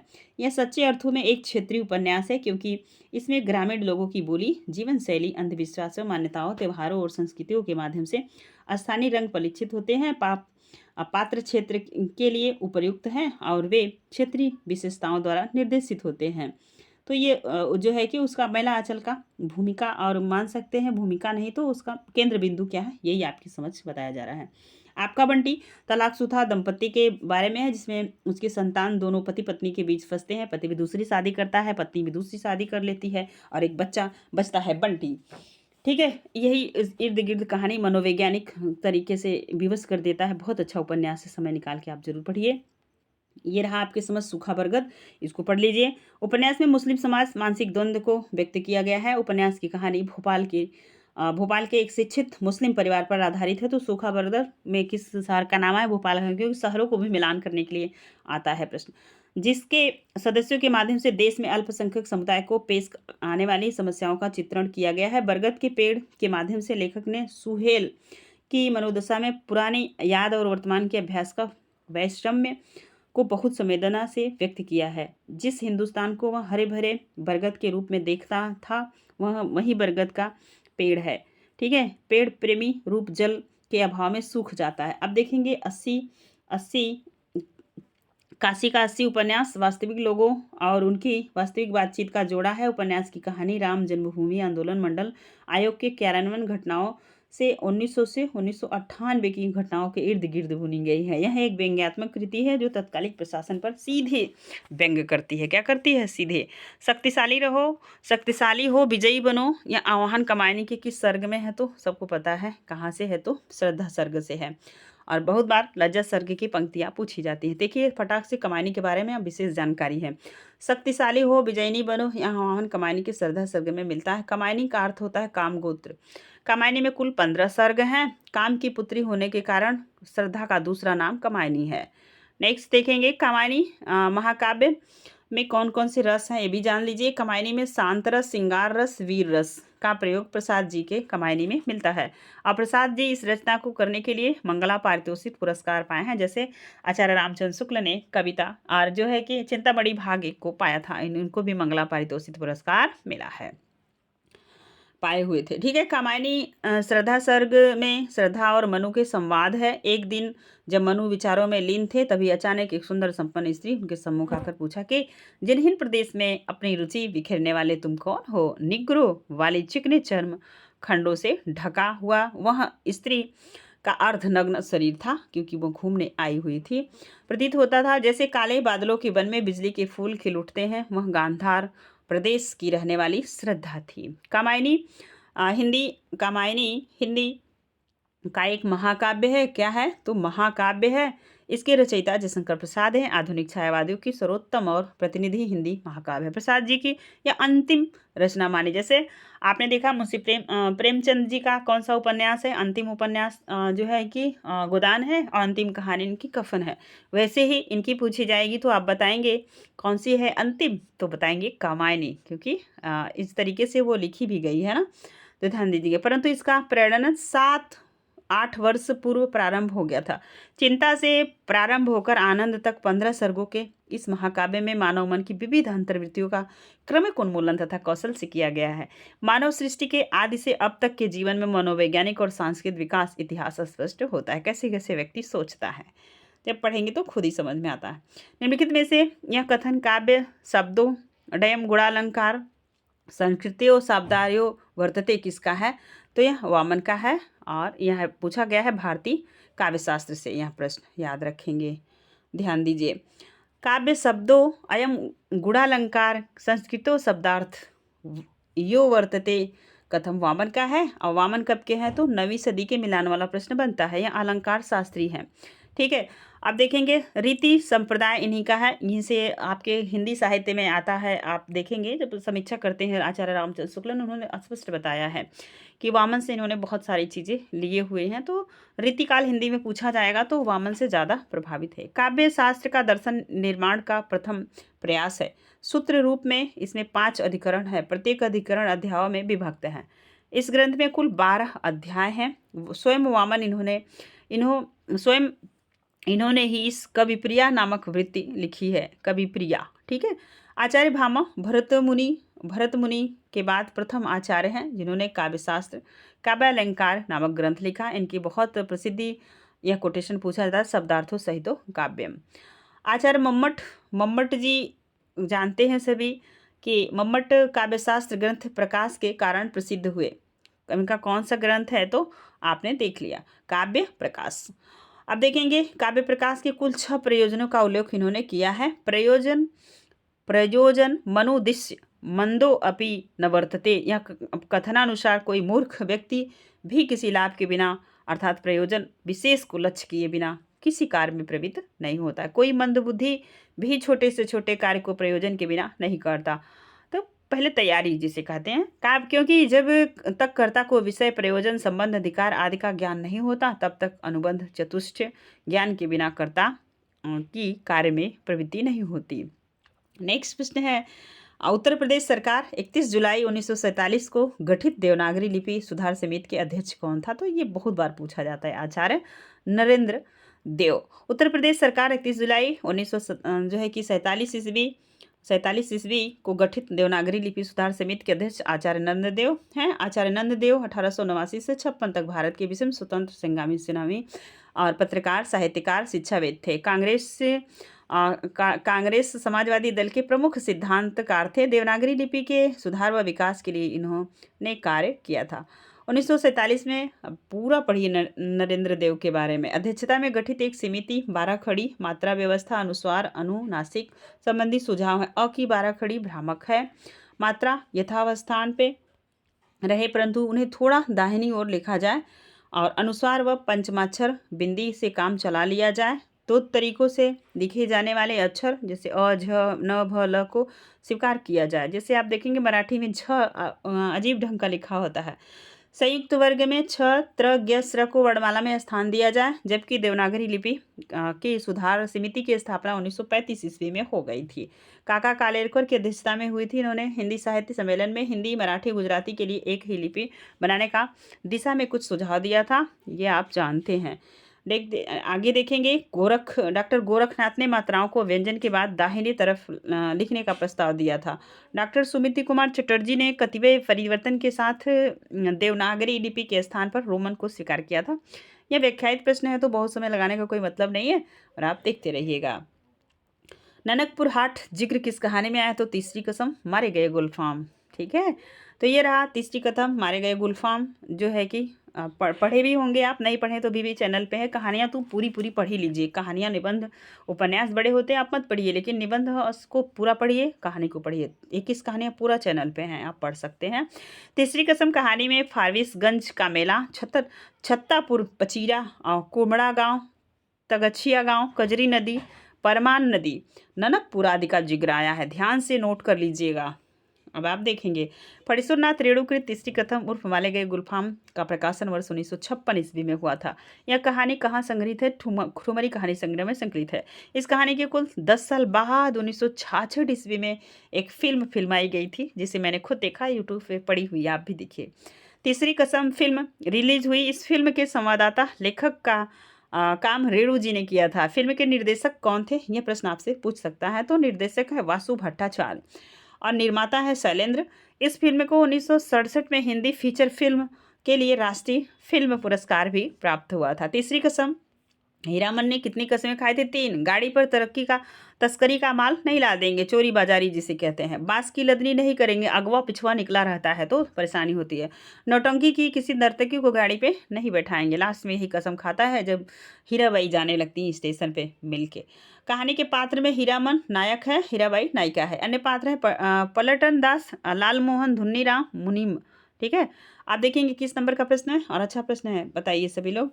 मनुष्य के अंदर पश्चाताप बार बार प्रकट होती है और वह बार बार उसे नष्ट करने की कोशिश करता है। निम्न में से किस निबंध में यह भाव प्रकट होता है? तो सबको पता है, नाखून क्यों बढ़ते हैं। इसे एक प्रश्न आगे भी पूछा गया था। आप याद रखेंगे नाखून क्यों बढ़ता है। इस निबंध की पूरी पृष्ठभूमि आप देखिए। नाखून क्यों बढ़ते हैं, मनुष्य हजारी प्रसाद द्विवेदी जी ने लिखा है। इस कहानी के माध्यम से लेखक ने मनुष्य में पाश्विक वृत्ति को बढ़ने और मनुष्य को इसे घटाने के प्रयत्न को व्यक्त किया गया है। लेखक कहते हैं नाखून का बढ़ना एक सहज वृत्ति है। ये तो सबको पता है, सबका नाखून बढ़ता है, परंतु मनुष्य द्वारा उसे काटना भी एक सहज वृत्ति है। ठीक है, ध्यान रखिएगा। निबंध के अंत में लेखक फिर से आशावादी होते हुए कहते हैं नाखून का बढ़ना मनुष्य के एक अहम अंध सहज वृत्ति का परिणाम है, जो उसके जीवन में सफलता ले आना चाहती है। उसको काट देना स्व निर्धारित आत्मबंधन का फल है, जो उसे चरितार्थ की ओर ले जाना चाहती है। मनुष्य की पाश्विक वृत्ति बढ़ेगी पर मानव हमेशा उसे नियंत्रण करता करेगा। नाखून काटना और जबकि आप देखेंगे, आप आगे निबंध को पूरा पढ़िएगा। उठ जाग मुसाफिर विवेकी राय द्वारा विरचित ललित निबंध संग्रह है। इस निबंध में कुल 10 निबंध संग्रहित हैं। कितने हैं? 10। जग उठ जाग मुसाफिर का पहला निबंध मेरी दिनचर्या कुछ आयाम। यह निबंध किसी भी मनुष्य के जीवन का हिस्सा हो सकता है, ठीक है, जिसके मन पर अपनी जमीन के लिए अगाध सम्मान और प्रेम का भाव होगा। दूसरा निबंध है नमो वृक्षेभ्य। इस एक वृक्ष को आधार बनाकर लिखा गया है। आगे के निबंध में केना, ग्रीष्म बहार, ततः किम आदि 3 डंडिया चोट से उभरा समय सवाल है। सभी के विषय अलग अलग हैं, लेकिन अभिव्यक्ति का विस्तार वही है। बाद के 3 निबंध चिंता भारत के उजड़ते गांव पर बनाम गांव में, तथा सवाल जमीन का है। गांव विवेकी राय का केंद्र रहा है। गांव के इर्द गिर्द ही इन्होंने अपना निबंध लिखा हुआ है। गांव को लेकर उनकी चिंता कुछ इस तरह है। लगता है गांव भीतर से उठकर सड़क पर आता जा रहा है। किसान दुकान बनता जा रहा है। खेत में खड़ा है तो उसका चेहरा कुछ और तरह का है, सड़क पर कुछ और तरह का। वर्तमान में इस तरीके से प्रॉपर्टी डीलिंग हो रही है, जैसे लग रहा है किसान सच में रोड पे ही बैठेगा। संस्कृति को ये मेरा अपना स्व विवेक था जिसमें मैंने बताया। इसके लिए आगे चलते हैं। देखिए, संस्कृति और सौंदर्य निबंध के लेखक प्रगतिवाद समीक्षक नम्बर सिंह हैं। इस निबंध का प्रकाशन 1982 ईस्वी में हुआ था। संस्कृति और सौंदर्य निबंध में नामवर सिंह ने लिखा है, सच कहा जाए तो आर्य संस्कृति की शुद्धता के अहंकार का पर चोट करने के लिए ही अशोक के फूल, हजारी प्रसाद द्विवेदी निबंध या प्रकृति वर्णन करने के लिए नहीं, ठीक है, याद रखेंगे। उत्तरा फाल्गुनी के आसपास, ये भी आपके पाठ्यक्रम में लगा हुआ है, पूरा आप पढ़े ही होंगे। चलिए देखिए, उत्तरा फाल्गुनी एक नक्षत्र है। हिंदू पौराणिक कथाओं के अनुसार 27 नक्षत्र होते हैं, याद रखिएगा, पूछा जा सकता। फाल्गुनी नक्षत्रों के क्रम में 12वां है। फाल्गुनी जो है निबंध वो कौन सा है? 12वां है, और का अर्थ है बाद में आने वाला, ठीक है। नेक्स्ट कुंतक, नेक्स्ट प्रश्न है, कुंतक समस्त वक्रोक्त के भेदों में से निम्नलिखित में से कौन सा एक नहीं है? पूर्वार्ध वक्रता, प्रकरण वक्रता और अर्थ वक्रता प्रबंध, ये तीनों हैं और ये अर्थ वक्रता नहीं है। अब आप देखेंगे कुंतक समस्त वक्रोक्ति के भेदों का अर्थ वक्रता नहीं है। वक्रोक्ति के प्रवर्तक कुंतक हैं, सबको पता है कौन है, कुंतक हैं। आइए इनके बारे में आप बहुत अच्छे से पढ़ लिए होंगे। अगला प्रश्न देखेंगे, 23 नंबर का है। समय ज़्यादा हो रहा है। हवन उपन्यास निम्न में से किसकी कृति है? तो ये नया प्रश्न आपके लिए हो सकता है, सब बच्चों के लिए होगा। सुषम वेदिका है। किसका है? सुषम वेदिका। इनके बारे में पढ़िए, हो सकता है रिपीट हो प्रश्न। हवन उपन्यास सुषम वेदी की कृति है। यह उपन्यास 1989 ईस्वी में प्रकाशित हुआ था। सुषम वेदी की रचनाओं में भारतीय और पश्चिमी संस्कृति के बीच झूलते एशियाई देशों के नागरिकों के खास प्रवासी भारतीयों के मानसिक द्वंद्व का बखूबी उल्लेख है।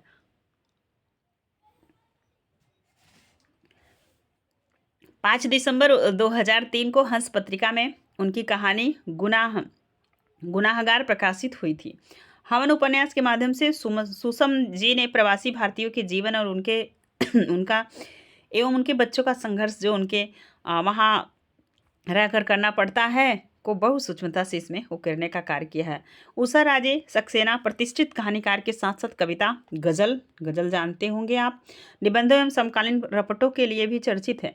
उषा जी महज एक कहानीकार नहीं, प्रवासी साहित्यकार को उदात्त ऊंचाइयों पर ले जाने वाली एक आंदोलनकारी काव्यत्री हैं, जिनमें अपने को रेसा रेसा अभिव्यक्त करने का पारदर्शिता है। नेक्स्ट देखेंगे, दिव्या माथुर ब्रिटेन में बसी भारतीय मूल के हिंदी साहित्यकार हैं। देश विशेष की अन्य प्रतिष्ठित पत्र पत्रिकाओं में आपकी कहानियां, कविताएं छपती रहती हैं। उषा प्रेमवदा सबको पता है।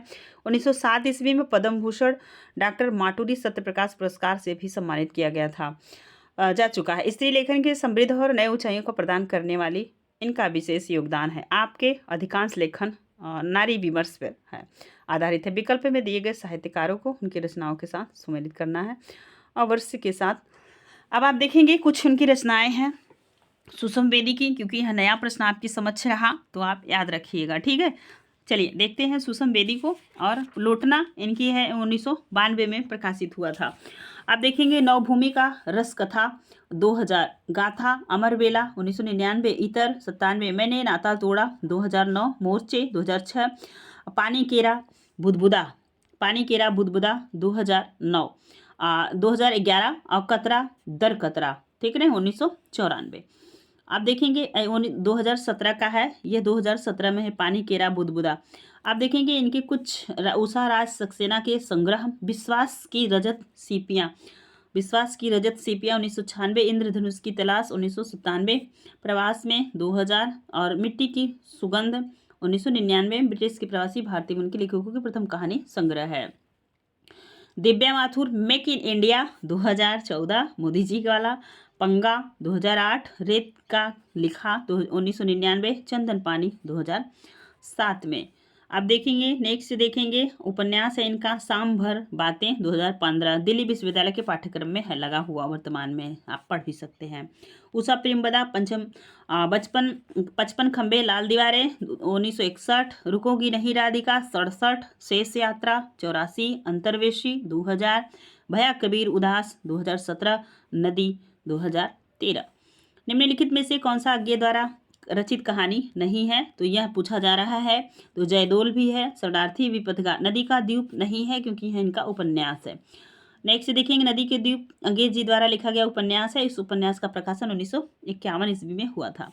इस उपन्यास में इन्होंने व्यक्ति को विशेष और आत्म निरूपित करने का सफल कोशिश की है। वह व्यक्ति जो विराट समाज का अंग होते हुए भी उसी समाज की त्रिविगामी धाराओं भंवरों और तरंगों के बीच अपने भीतर एक द्वीप की तरह लगातार बनता बिगड़ता फिर से बनता रहता है। जैसे द्वीप होता है ना, नदी में टीला जब पड़ जाता है तो कभी पानी आता है, बह जाता है, ढक जाता है, लेकिन वह बनता बिगड़ता रहता है। उसी तरीके से उपन्यास के बारे में बताया गया है। नदी के द्वीप के चारों पत्र मानव अनुभूति के सर्वकालीन सार्वभौमिक आधारभूत तत्वों के प्रतिनिधित्व है, संवेदना प्रबल वर्गों की ईमान अभिव्यक्ति करते हैं। आप देखेंगे आगे विपथगा अंग्रेज द्वारा जो है कि अज्ञे की कहानी है, 1937 में इसका जो है कि प्रकाशन हुआ था। इस कहानी में स्त्री मेरिया इवानोठवा क्रांतिकारी स्त्री है जो बिना किसी स्वार्थ के अपना कार्य करती है। कथानक से वह कहती है, तुम भी अपने आपको क्रांतिकारी कहते हो, हम भी, किंतु हमारे आदर्शों में कितना भेद है। तुम चाहते हो स्वतंत्रता के नाम पर विश्व को जीतकर उस पर शासन करना, हम इसी चेष्टा में लगे हैं कि हम अपना हृदय इतना विशाल बना सके कि विश्व उसमें समा जाए। देख रहे हैं दोनों के बीच कितनी फर्क है। शरणार्थी अज्ञेयकृत 1908 देखेंगे, शरणार्थी जो है अज्ञेयकृत 1948 ईस्वी में प्रकाशित हुआ था। मुस्लिम भाई शरणार्थी समस्याओं पर आधारित है। ये कहानी लगी है असिस्टेंट प्रोफेसर में। आगे देखेंगे यह कहानी सांप्रदायिक उन्माद गहराती विषक्त चेतना का आधार चित्रण करने के साथ साथ विभाजन की कोख से फूटी बड़ी दारुण एवं जटिल स्थितियां तथा छाड़ जो होती हुई है मानवीय संबंधों पर विश्वास मूल्यों की करुणा गाथा प्रस्तुत करती है। जयदोल 1951 में ये निकली हुई इनकी कहानी है, ये भी आप याद रखेंगे। जयदोल में 12 कहानियां संग्रहित हैं, अज्ञे की विशिष्ट रेखांकित करती हैं। अगला प्रश्न है 25 नंबर का, देख रहे हैं प्रश्न कितने बड़े हैं, इनकी व्याख्या बहुत इंपॉर्टेंट है, यहीं से प्रश्न आपको मिलेंगे। 25 नंबर के प्रश्न को अब आप देखिए। प्रश्न है सूची 1 से सूची 2 को मिलान करना है। इसमें आपको देखना है कि कौन सी कहानी या रचना किसकी है। ब्योमकेश दरवेश मिलान करिए सभी लोग। कलम का मजदूर आवारा मसीहा किसका है, तो विष्णु प्रभाकर का है, मतलब डी में पहला। यहाँ देख रहे हैं ये भी जो है कि यहाँ पे आपको बताना है डी का पहला 2 में है, एक तो बी में है और दूसरा किस में है, तो सी में है। अब आपको बताना है कौन सा सही हुआ, तो ये कटा और ये कटा, बी या दूसरा या तीसरा एक ऑप्शन होगा। अब आप बताएंगे फटाफट, तो ये आंसर हो जाएगा आपका बी में आप देखेंगे ब्योमकेश दरवेश किसका, विश्वनाथ त्रिपाठी जी का है। इसके बाद आप देखेंगे कलम का मजदूर किसका है, तो यह है मदन गोपाल का। आप देखेंगे आवारा मसीहा विष्णु प्रभाकर का। अब आपको देखा घर का जोगे जोगड़ा काशीनाथ सिंह का। चलिए नेक्स्ट प्रश्न की तरफ चलते हैं, और ये आप देख लिए होंगे, इनको भी स्क्रीनशॉट लेके आप पढ़ लीजिएगा। हम ज़्यादा से ज़्यादा प्रश्न को कवर करेंगे, ठीक है, नहीं तो आप लोग कहेंगे कि एक घंटे के वीडियो में खाली 26-27 प्रश्न हुए, लगभग 30 प्रश्न हम इस वीडियो में ले लेते हैं, ध्यान दीजिए। अब आपको क्या करना है, सूची 1 से सूची 2 को, ये यूजीसी नेट का बहुत ही प्रसिद्ध पंक्ति है, ये पूछने वाला चहेता प्रश्न है, भूख हो उपजता है। तो यहाँ पे अकाल दर्शन अब मिलाना करना है 26 नंबर के प्रश्न का। आप सभी थोड़ा जल्दी प्रश्न को मिलाइए। तो आपको बताना है, जली ठूठ पर बैठ गई कोकिला कुक, यह शासन की बंदूक से है, कहाँ से है, तो 3 नंबर। वह विश्वास नहीं जो अपनी लघुता में भी कांपा, तो ये पढ़ते ही आप समझ गए होंगे। यह नदी के द्वीप 1 नंबर अज्ञे से है। धसो इनमें डर नहीं मौत का, यह घर नहीं।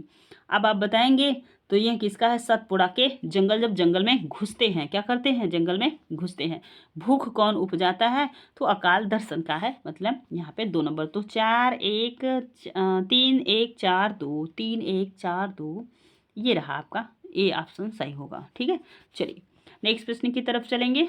ये रहा पूरा आपका शासन की बंदूक किसकी कविता है, इसको आप ध्यान दीजिए। शासन की बंदूक कविता के रचयिता कौन है? तो नागार्जुन है। कौन है? नागार्जुन। इस कविता का प्रकाशन वर्ष कब हुआ? तो 1966 में हुआ। जनता की आवाज़ को अपने काव्य माध्यम बनाने वाले जन कवि नागार्जुन है। शासन की बंदूक नामक कविता तत्कालीन सत्ताधारी शासकों के प्रति कवि का कटाक्ष है। वे जनता के उत्तरदायित्व सत्ताधारकों से प्रश्न पूछते हैं तथा जनता की समस्याओं को अपने काव्यों के माध्यम से व्यक्त करते हैं। नेक्स्ट दीप अकेला अज्ञेय जी का प्रसिद्ध है। और आगे देखेंगे सतपुड़ा का जंगल, ये भी आपने पढ़ लिया होगा। ये रहा आपके समझ 27 नंबर का प्रश्न। ब्रिटिश काल में प्रेस सेंसरशिप सर्वप्रथम कब लगाई गई? अच्छा प्रश्न है, बताएंगे तो 1799 में लगाई गई। सेंसरशिप क्या है, इसको ध्यान से पढ़िए। तो यह 1977 ब्रिटिश भारत 1777 है। ब्रिटिश भारत में प्रेस पर कानूनी नियंत्रण की शुरुआत सबसे पहले तक हुई। जैसे अब वर्तमान में फेसबुक पे जो है कि नियंत्रण कर रहे हैं, व्हाट्सएप पे कर रहे हैं, तो ये आपके यूट्यूब पे कर रहे हैं जिसमें हम आप सभी जुड़े हुए हैं। तो शुरुआत सबसे पहले तब हुई जब लॉर्ड वेलेस्ली ने प्रेस नियंत्रण अधिनियम द्वारा सभी समाचार पत्रों पर नियंत्रण लगा दिया। ठीक है, फ्रांसीसी लोग ब्रिटिश सरकार के खिलाफ कोई भी खबर फैलाने से रोकने के लिए प्रेस सेंसरशिप अधिनियम पारित किया गया था। उनमें इसने उस सभी समाचार पत्रों और पत्रिकाओं पर भी प्रतिबंध लगा दिया था जो ब्रिटिश सरकार से अनुमोदित प्राप्त थे, सब पे लगा दिया। देखिए, बिना प्रकाशित नहीं किए जाएंगे। 1877 में संशोधन हुआ। अनुमोदन प्राप्त किए बिना प्रकाशित नहीं किए जाएंगे, पहले आपको दिखाना पड़ेगा, अगर उनकी इच्छा होगी तो भी करेंगे। बाद में पत्रिकाएं, जर्नल, पैम्पलेट्स, किताबें, समाचार पत्र अधिनियम के अंतर्गत शामिल कर दिए गए। अब देखेंगे आगे। ये रहा भारत सरकार।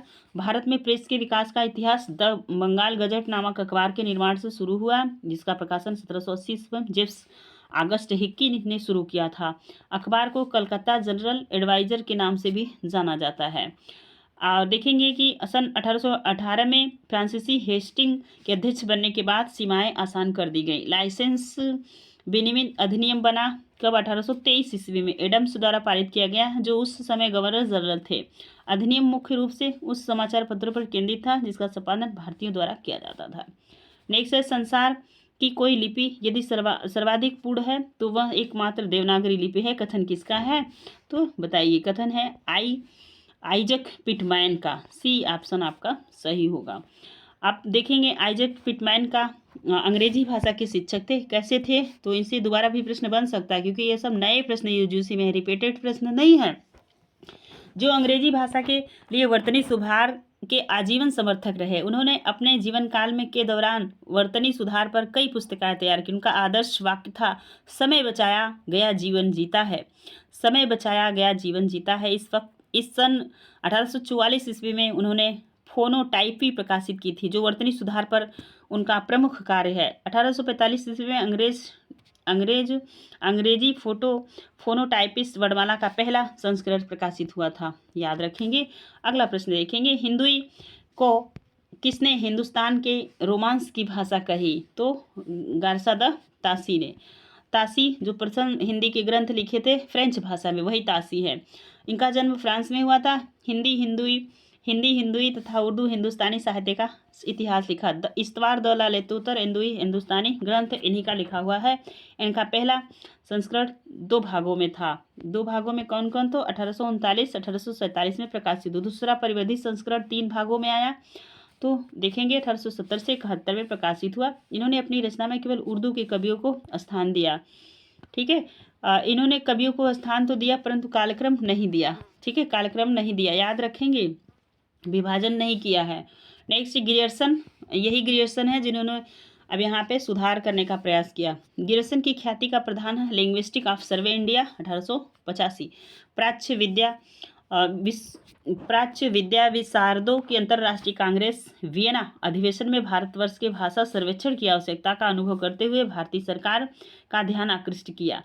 और देखेंगे आप तो जो है कि भारतीय सरकार 1888 में ग्रेसन की अध्यक्षता में सर्वेक्षण कार्य प्रारंभ कर दिया था 1888 से 1903 तक। कार्य के लिए सामग्री संकलित की 1903 में सर्वे के विभिन्न खंड प्रकाशित हुए। ग्रेसन के कुल देखेंगे आप सर्वे में 21 जिल्दों में तैयार हुए थे। उनमें से 179 भाषाओं और 544 बोलियों का सविस्तार सर्वेक्षण किया गया। भाषा का विज्ञान है, व्याकरण संबंधी सभी पूर्ण कार्य इन्होंने किया। अब अगला प्रश्न है सांध्य गीत से कहाँ से है। सांध्य गीत संकलित महादेवी वर्मा की कविता नहीं है, जो नहीं इसमें संकलित है। ये प्रश्न पूछा है। आप कविता तो पाठ्यक्रम में दिया, खूब पढ़िए, लेकिन प्रश्न कहाँ से बना रहे हैं आप देख पा रहे होंगे।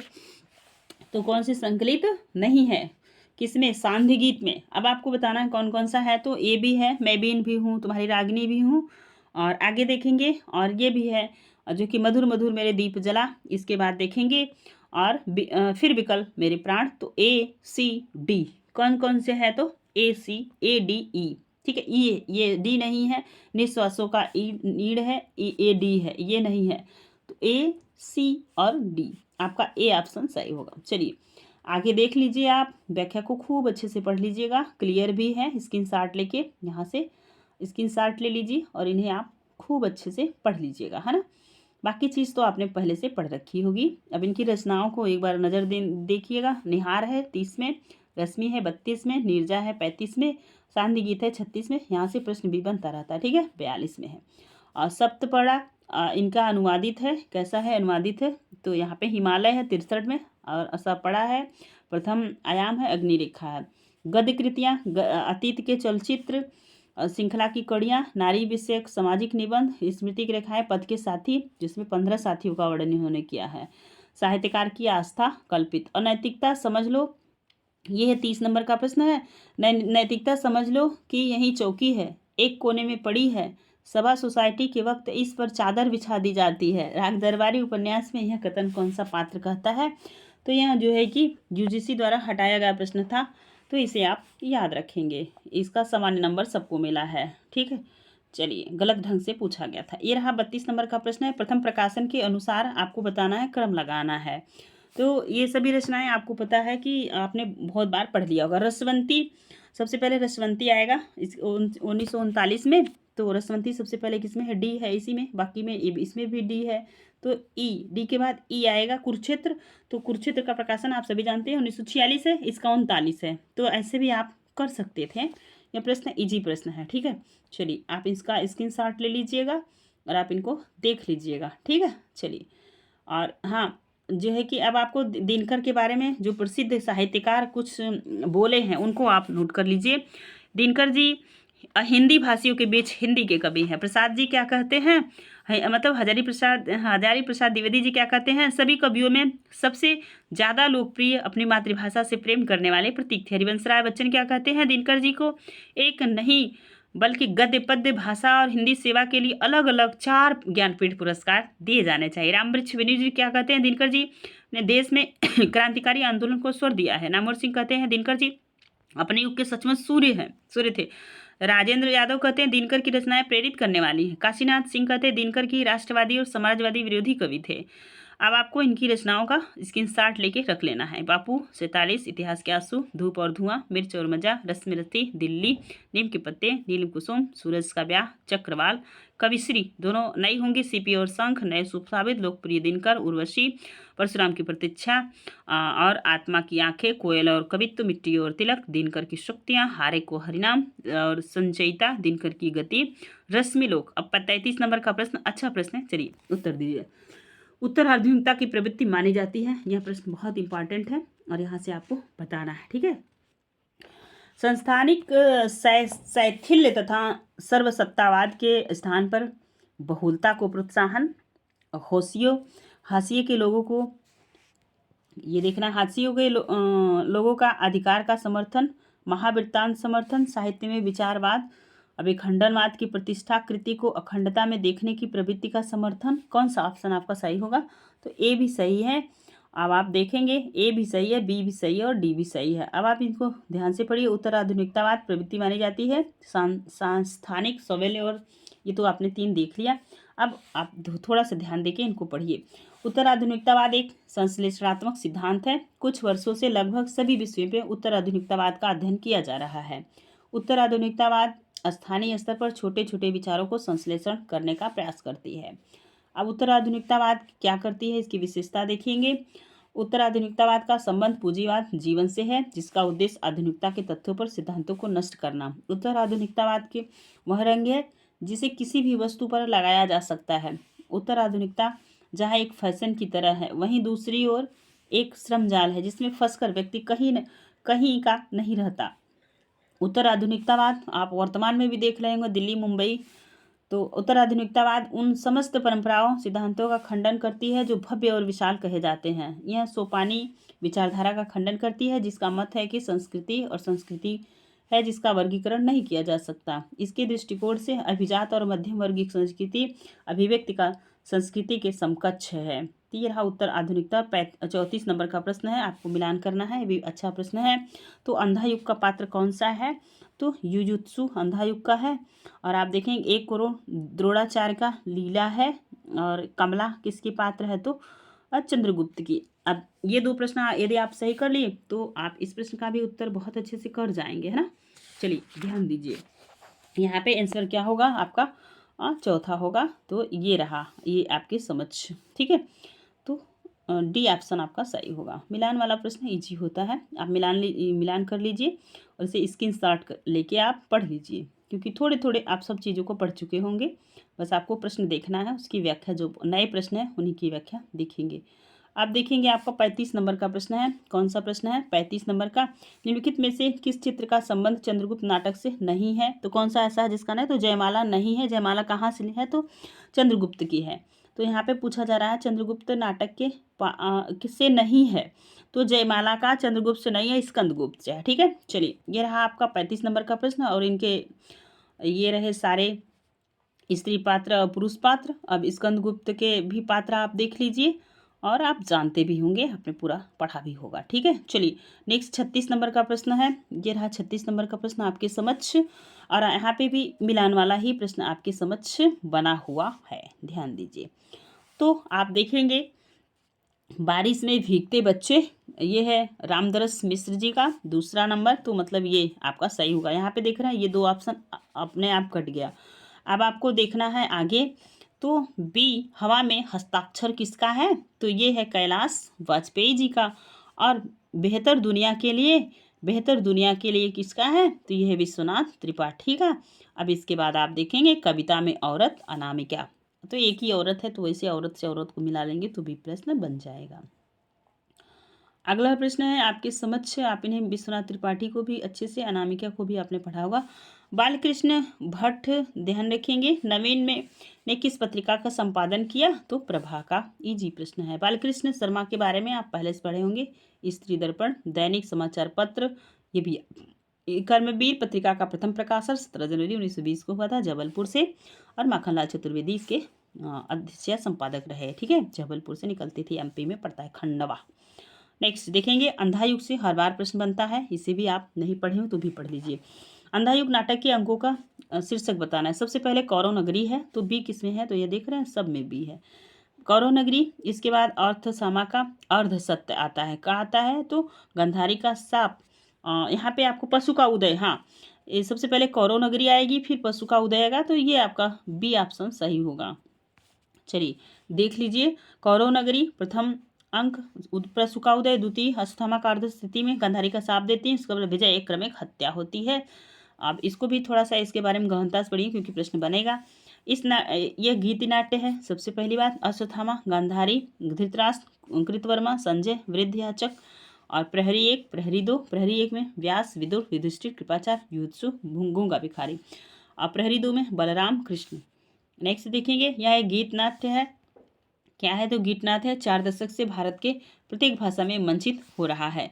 इब्राहिम अलकाजी, M.K. रैना, रतन थियम, अरविंद गौड़, राम गोपाल बजाज, मोहन महर्षि और कई अन्य भारतीय रंगमंच निर्देशक ने इसका मंचन किया है। इराक युद्ध के समय निर्देशक अरविंद गौड़ ने आधुनिक अस्त्र शस्त्र के साथ इसका मंचन किया था। अब आगे देखेंगे 39 नंबर का प्रश्न आपके स्क्रीन पे है, ये रहा। अब पात्र मिलाना है। मालती किसकी पात्र है? गैंग्रीन कहानी की। लच्छमा किसकी है? खुशी के घटवार की। लतिका परिंदे। चंपिया लालपान की बेगम। चलिए नेक्स्ट आप मिला लीजिएगा ये सारे पत्रों को। और रोज कहानी आपने सब पढ़ा ही होगा, कोसी का घटवार और ये सब कहानियाँ पढ़ लिए होंगे आप। चलिए 40 नंबर के प्रश्न का ध्यान दीजिए। इनमें से कौन सी रचनाएं लीलाधर जिगुड़ी की हैं? तो ये मिलान करना लीलाधर जिगुड़ी की। तो शेष इस यात्रा में ये भी है और इसके बाद भय भी शक्ति देता है। इसके बाद नाटक जारी है। किसका है? लीलाधर जिगुड़ी का। अब आपको अगले प्रश्न की तरफ चलना है। इनकी कुछ रचनाएं लीलाधर जिगुड़ी की जो बार बार पूछी जाएंगी, आप इनकी स्क्रीनशॉट लेके लिख लीजिए। चंद्रदेव देवताले की रचनाएं हैं। हड्डियों में छिपा जर, दीवानों पर खून से, लकड़ भग्गा हंस रहा है, कई बार पूछा गया है। रोशनी से मैदान की तरफ, भूखंड तप रहा है, आग हर चीज में बताई गई थी। नेक्स्ट प्रश्न है आपका, निम्न में से मूर्धन्य व्यंजन। ये रहा आपका व्याकरण का प्रश्न, इकाई 1 से पूछा गया है। अब यहाँ पे बताना है मूर्धन्य व्यंजन कौन सा है। इजी प्रश्न है, सभी को कर लेंगे। यहाँ पे देखेंगे अब ट है, ठीक है, इसके बाद ग है, इसके बाद 1 मिनट आप ध्यान दीजिएगा। तो ये रहा आपके समझ, ठीक है। तो आपका बी आंसर सही होगा। नेक्स्ट चलिए अगला प्रश्न है, ये आप स्क्रीनशॉट लेके पढ़ लीजिए। वैसे व्याकरण आपका बहुत अच्छा होगा, आप यूजीसी नेट की तैयारी कर रहे हैं तो, है ना। चलिए 42 नंबर का प्रश्न है, तुम जड़ पाषाण पिंड हो, तुम्हारे अंदर ना देवता है ना पशु है, यह एक अड़िग जड़ता है। बाणभट्ट की आत्मकथा उपन्यास में कथन किसका है? तो न्यूनिया का है, ठीक है। आप देखेंगे, आप बाणभट्ट की आत्मकथा आपने पढ़ लिया होगा। बाणभट्ट की आत्मकथा के ये जो है कि सब पात्र हैं। अब अगला प्रश्न है 43 नंबर का, और आप व्याख्या को ही ज़्यादा ध्यान दीजिएगा। त्रासदी, ध्यान दीजिए। ये रहा आपकी समझ। त्रासदी के संबंध में अरस्तु के काव्य चिंतन की प्रमुख बिंदु हैं। तो त्रासदी कार्य गंभीर, स्वतःपूर्ण और निश्चित आयाम से युक्त होता है। त्रासदी कार्य की अनुकृति है। त्रासदी न तो कार्य व्यापक का वर्णन है और न ही प्रस्तुति का। त्रासदी के 4 अनिवार्य अंग कथानक, चरित्र, पदावली, गीत, करुणा के द्वारा मनोविकार का उचित विरेचन त्रासदी का कार्य है। तो आप देख रहे हैं ये दोनों कथन बार बार पूछे जाते हैं। एक और ये त्रासदी अनुकृति है, कई बार पूछा गया। त्रासदी गंभीर, स्वतःपूर्ण और निश्चित। कुछ इसमें इंपॉर्टेंट प्रश्न घुसा दिए गए हैं जो आपको परेशानी में डाल सकते हैं, तो याद रखेंगे। आपका ए, बी और ई सही होगा। देखिए इसको विस्तार दीजिए। त्रासदी संबंध में अरस्तु के काव्य का चिंतन है। त्रासदी कार्य गंभीर, पूर्णता और निश्चित आयाम के युक्त होता है। त्रासदी में अनुकृति है। क्या है? अनुकृति है। और ये देखेंगे करुणा के द्वारा मनोविकार का उचित विरेचन त्रासदी का कार्य होता है। अरस्तु के बारे में भी आप पढ़े होंगे क्योंकि यह पाश्चात्य शास्त्री हैं। वीडियो बहुत बड़ा हो जाएगा, ठीक है। और एक चीज़ याद रखेंगे, अरस्तु के जो 6 काव्य के त्रासदी सिद्धांत है, कथानक, चरित्र, विचार, दृश्य, पद विन्यास, गीत, इसको आप याद रखेंगे। 44 नंबर का प्रश्न है, मेरे राम का मुकुट भीग रहा है यहाँ से। और देखिए कि कैसे यह प्रश्न बना हुआ है। सबसे पहले याद रखेंगे, जब पूरा निबंध पढ़े होंगे तब आप बता पाएंगे। बचपन में दादी जाते पर यह गीत गाती, मेरे घर से बाहर जाने पर, विदेश में रहने पर वे यही गीत विह्वल होकर गाती। अभी 2 दिन रात पहले मेरे एक साथी संगीत कार्यक्रम सुनने के लिए 9 बजे रात तक साथ में जाने के लिए मेरे एक चिरंजीवी ने मेरी एक मेहमान महान नगरी वातावरण में पली बढ़ी कन्या अनुमति मांगती है। चिरंजीव मतलब होता है इनका अपना पुत्र है, ठीक है। तो याद रखेंगे, हम यहाँ पे थे तो याद रखेंगे, ठीक है। तो सबसे पहले आज्ञा मांगते हैं, बी ऑप्शन आपका होगा। और इतने में पूरब से हल्की उजास आती है और शहर के इस शोभ भरे बियाबान चक्की के स्वर के साथ चढ़ती है, उतरती है। जतसार गीत हल्की सी सिरहन पैदा करती है, मतलब थोड़ी बारिश होने लगती है। कैसे मंगलमय प्रभात की कल्पना थी और कैसा काल रात आ गई, एक दूसरे को देखने से डर लगता है। पति पत्नी आपस में बातें करते हैं, अब मतलब भगवान राम के चरित्र का, मेरे राम का मुकुटवा भीग रहा है, मेरे सीता का सिंदूरवा भीग रहा है, सब आपने निबंध में पढ़ा होगा। आप क्रम से बताना है आपको क्या होगा। तो ये बी पहला आएगा क्योंकि वो दोनों आज्ञा मांगते हैं। आपने देखा, मैंने पहले भी बताया, सी ऑप्शन आपका सही होगा। चलिए इसको विस्तार से देख लीजिए। अभी अभी 2-3 रात पहले संगीत कार्यक्रम सुनने मेहमान दिल्ली से आई है लड़की, और बचपन में दादी जो गीत गाती थी मेरे घर से बाहर जाने पर, जब वो बाहर चले जाते थे लेखक तो उनकी दादी ये गीत गाती थी। कैसे मंगल प्रभात की कल्पना थी, कैसे काल रात्रि आ गई, एक दूसरे को देखने से डर लगता है। और इतने में पूरब से हल्की सी उजास आती है, शहर के इस शोर भरे बियाबान में चक्की के स्वर के साथ गूंजती है। तो ये आप सभी को पता है कि यहाँ विद्यानिवास मिश्र द्वारा रचित निबंध है राम का मुकुट भीग रहा है। 1974 में इसका प्रकाशन हुआ है। लेखक राम, सीता और लक्ष्मण के वनवास की कथा का आधार बनाते हुए भारतीय संस्कृति में लोक रीति की ओर ध्यान आकर्षित करना चाहते हैं। लेखक बड़ी ही सफलता से नई पुरानी पीढ़ी के बीच बढ़ती हुई दूरी को अंकित किया है। मेरे राम का मुकुट भीग रहा है निबंध में मिश्र जी मन राम के मुकुट भीगने की चिंता से व्यथित है, साथ ही सीता के मांग का सिंदूर भी भीगने से चिंता है। उनका लेखन चिरंजीव और मेहमान लड़की संगीत कार्यक्रम गए थे। रात के 12 बजे तक वे नहीं लौटते। तो मिश्र जी लेखक का मन दादी नानी के उन गीतों की ओर जाता है जब वह उनके लेखक लेखक के लौटने पर गाती थी, मेरे लाल को कैसा वनवास मिला था। उस समय वहाँ कुलता लेकर लेखक के समझ में नहीं आती थी, परंतु आज जब लेखक उसी स्थिति में पहुंच गया तो उस गीत का एक एक शब्द सार्थक लगता है। आप विद्यानिवास मिश्र के निबंध जो है कि क्रम से लगाने में भी आते हैं, तो आप इन्हें याद रखेंगे। चितवन की चाह, लोगों के रंग, स्वरूप विमर्श, ललित निबंध, तुम चंदन हम पानी, बसंत आ गया, कोई घंटा नहीं, अन्य निबंध, कितने मोर्चे, गांधी का करुण रस, हल्दी धूप, कदम की फूली डाली। इनका प्रकाशन वर्ष भी आप याद रखिएगा। 45 नंबर का प्रश्न है पिता कहानी से, मज़ेदार कहानी है, पढ़ लीजिए, सभी चैनल पे है। उन्हें आधुनिक सुख सुविधाओं की चाहत नहीं थी और वे एक दूसरे से उपर्युक्त कथन पूछा जा रहा है जो सही है। वे पैसे जमा कर रखने में यकीन नहीं करते थे भाई, यही तो गलत है। वे दूसरे के द्वारा लाई गई चीज़ों को श्रेष्ठ से प्रभावित नहीं होते थे, बिल्कुल सही है। वह 35 वर्ष तक अखंड केवल रामायण और गीता पढ़ते थे, ये भी बात बिल्कुल सही है।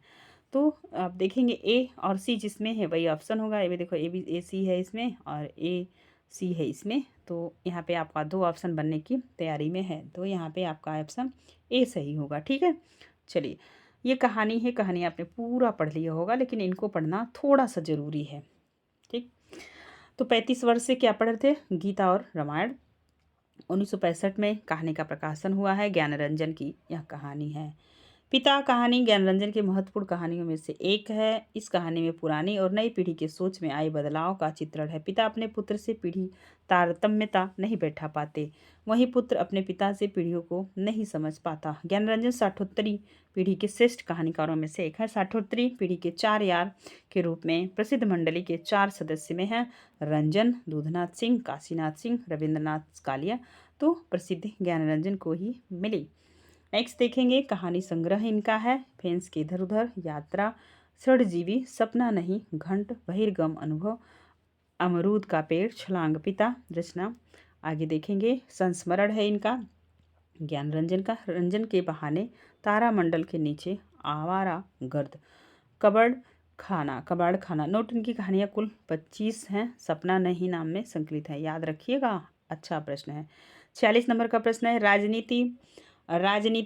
राजनीति ही मनुष्य के लिए सब कुछ नहीं है। राजनीति के पीछे नीति से भी हाथ न धो बैठे, जिसका विश्व मानव के साथ व्यापक संबंध है। राजनीति की धारणा छलनाओं से सफलता प्राप्त करके क्षण भर के लिए तुम अपने को चतुर समझने की भूल करते हो। ध्रुवस्वामी नाटक में यह संवाद किसका है। तो 46 नंबर के प्रश्न का आंसर आप सभी दीजिएगा, तो क्या होगा आप सभी को पता है ना। चलिए बताइए आगे, और आप देखेंगे अब हम वीडियो भी लंबा हो रहा है, समय भी ज़्यादा लग रहा है। ठीक है, तो आप बताइएगा कि क्या पूरा प्रश्न ले पाएंगे या तो नहीं। तो यह मिहिर देव का कथन है, डी ऑप्शन सही होगा, यह आप पढ़ लीजिएगा। चंद्रगुप्त के पुरुष पात्र स्क्रीनशॉट लेके नोट कीजिए, महिला पात्र। अब अगला प्रश्न 47 नंबर का, टोटल 50 प्रश्न ले लेते हैं, इसके बाद 50 प्रश्न नेक्स्ट वीडियो दूसरे स्टेप 2 लेके आएंगे। निम्नलिखित मिश्र जी के निबंध हैं, तो ये नेता और अभिनेता भी है, और आप ध्यान देंगे तो 1 मिनट, नेता अभिनेता इनका नहीं है, तो ध्यान दीजिए। इनका है कितने बजे, इसके बाद बबूल और कैप्टस। क्या है बबूल और कैप्टस, और घर परिवेश। ठीक है, बी ऑप्शन सही होगा। रामदास मिश्र से बहुत प्रश्न बनते हैं, आप याद रखेंगे। मिश्र हिंदी के प्रतिष्ठित साहित्यकार हैं। उन्होंने गद्य पद्य की लगभग सभी विधाओं में सृजनशीलता का परिचय दिया, अनूठी रचनाएं की समाज को दी है। उन्होंने कविता, कहानी, उपन्यास, आलोचना, निबंध जैसी विधाओं में तो लिखा, आत्मकथा, सहचर के समय, यात्रा वृत्तांत भी इन्होंने लिखा है। अब आगे देखेंगे, रामदास मिश्र ललित निबंधकार है। कैसे है तो ललित निबंधकार हैं। कितने बबूल, कार्पटस, घर के परिवेश, छोटे छोटे, ये सारी चीज़ आपने ऊपर पढ़ लिया। अब देखेंगे बतरस, इनका निबंध अमृत राय।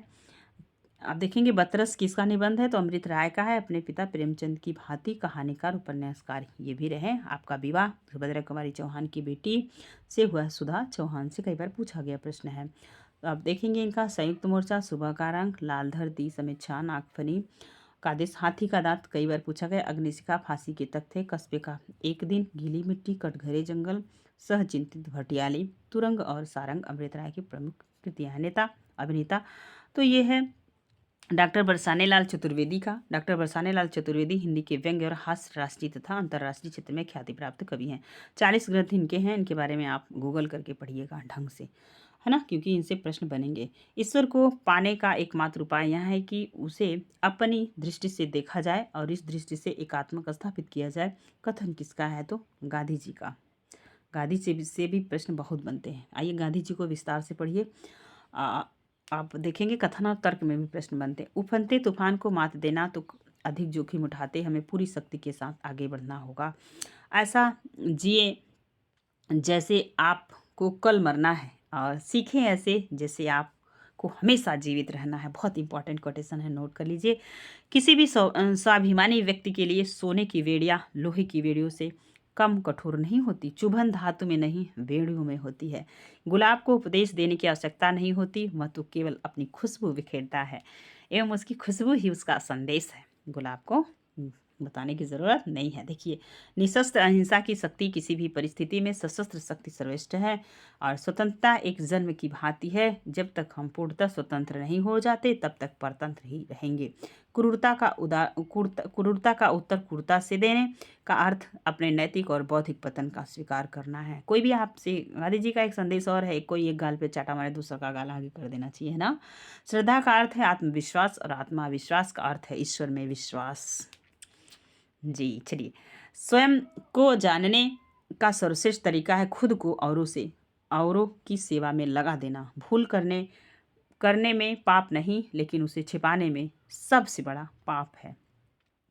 49 नंबर का प्रश्न है और ये भी कथन और तर्क वाला है। चलिए बताइए, 49 नंबर के प्रश्न का आप सभी उत्तर दीजिएगा। अच्छा प्रश्न है, मज़ेदार प्रश्न है ना, तो ध्यान दीजिए।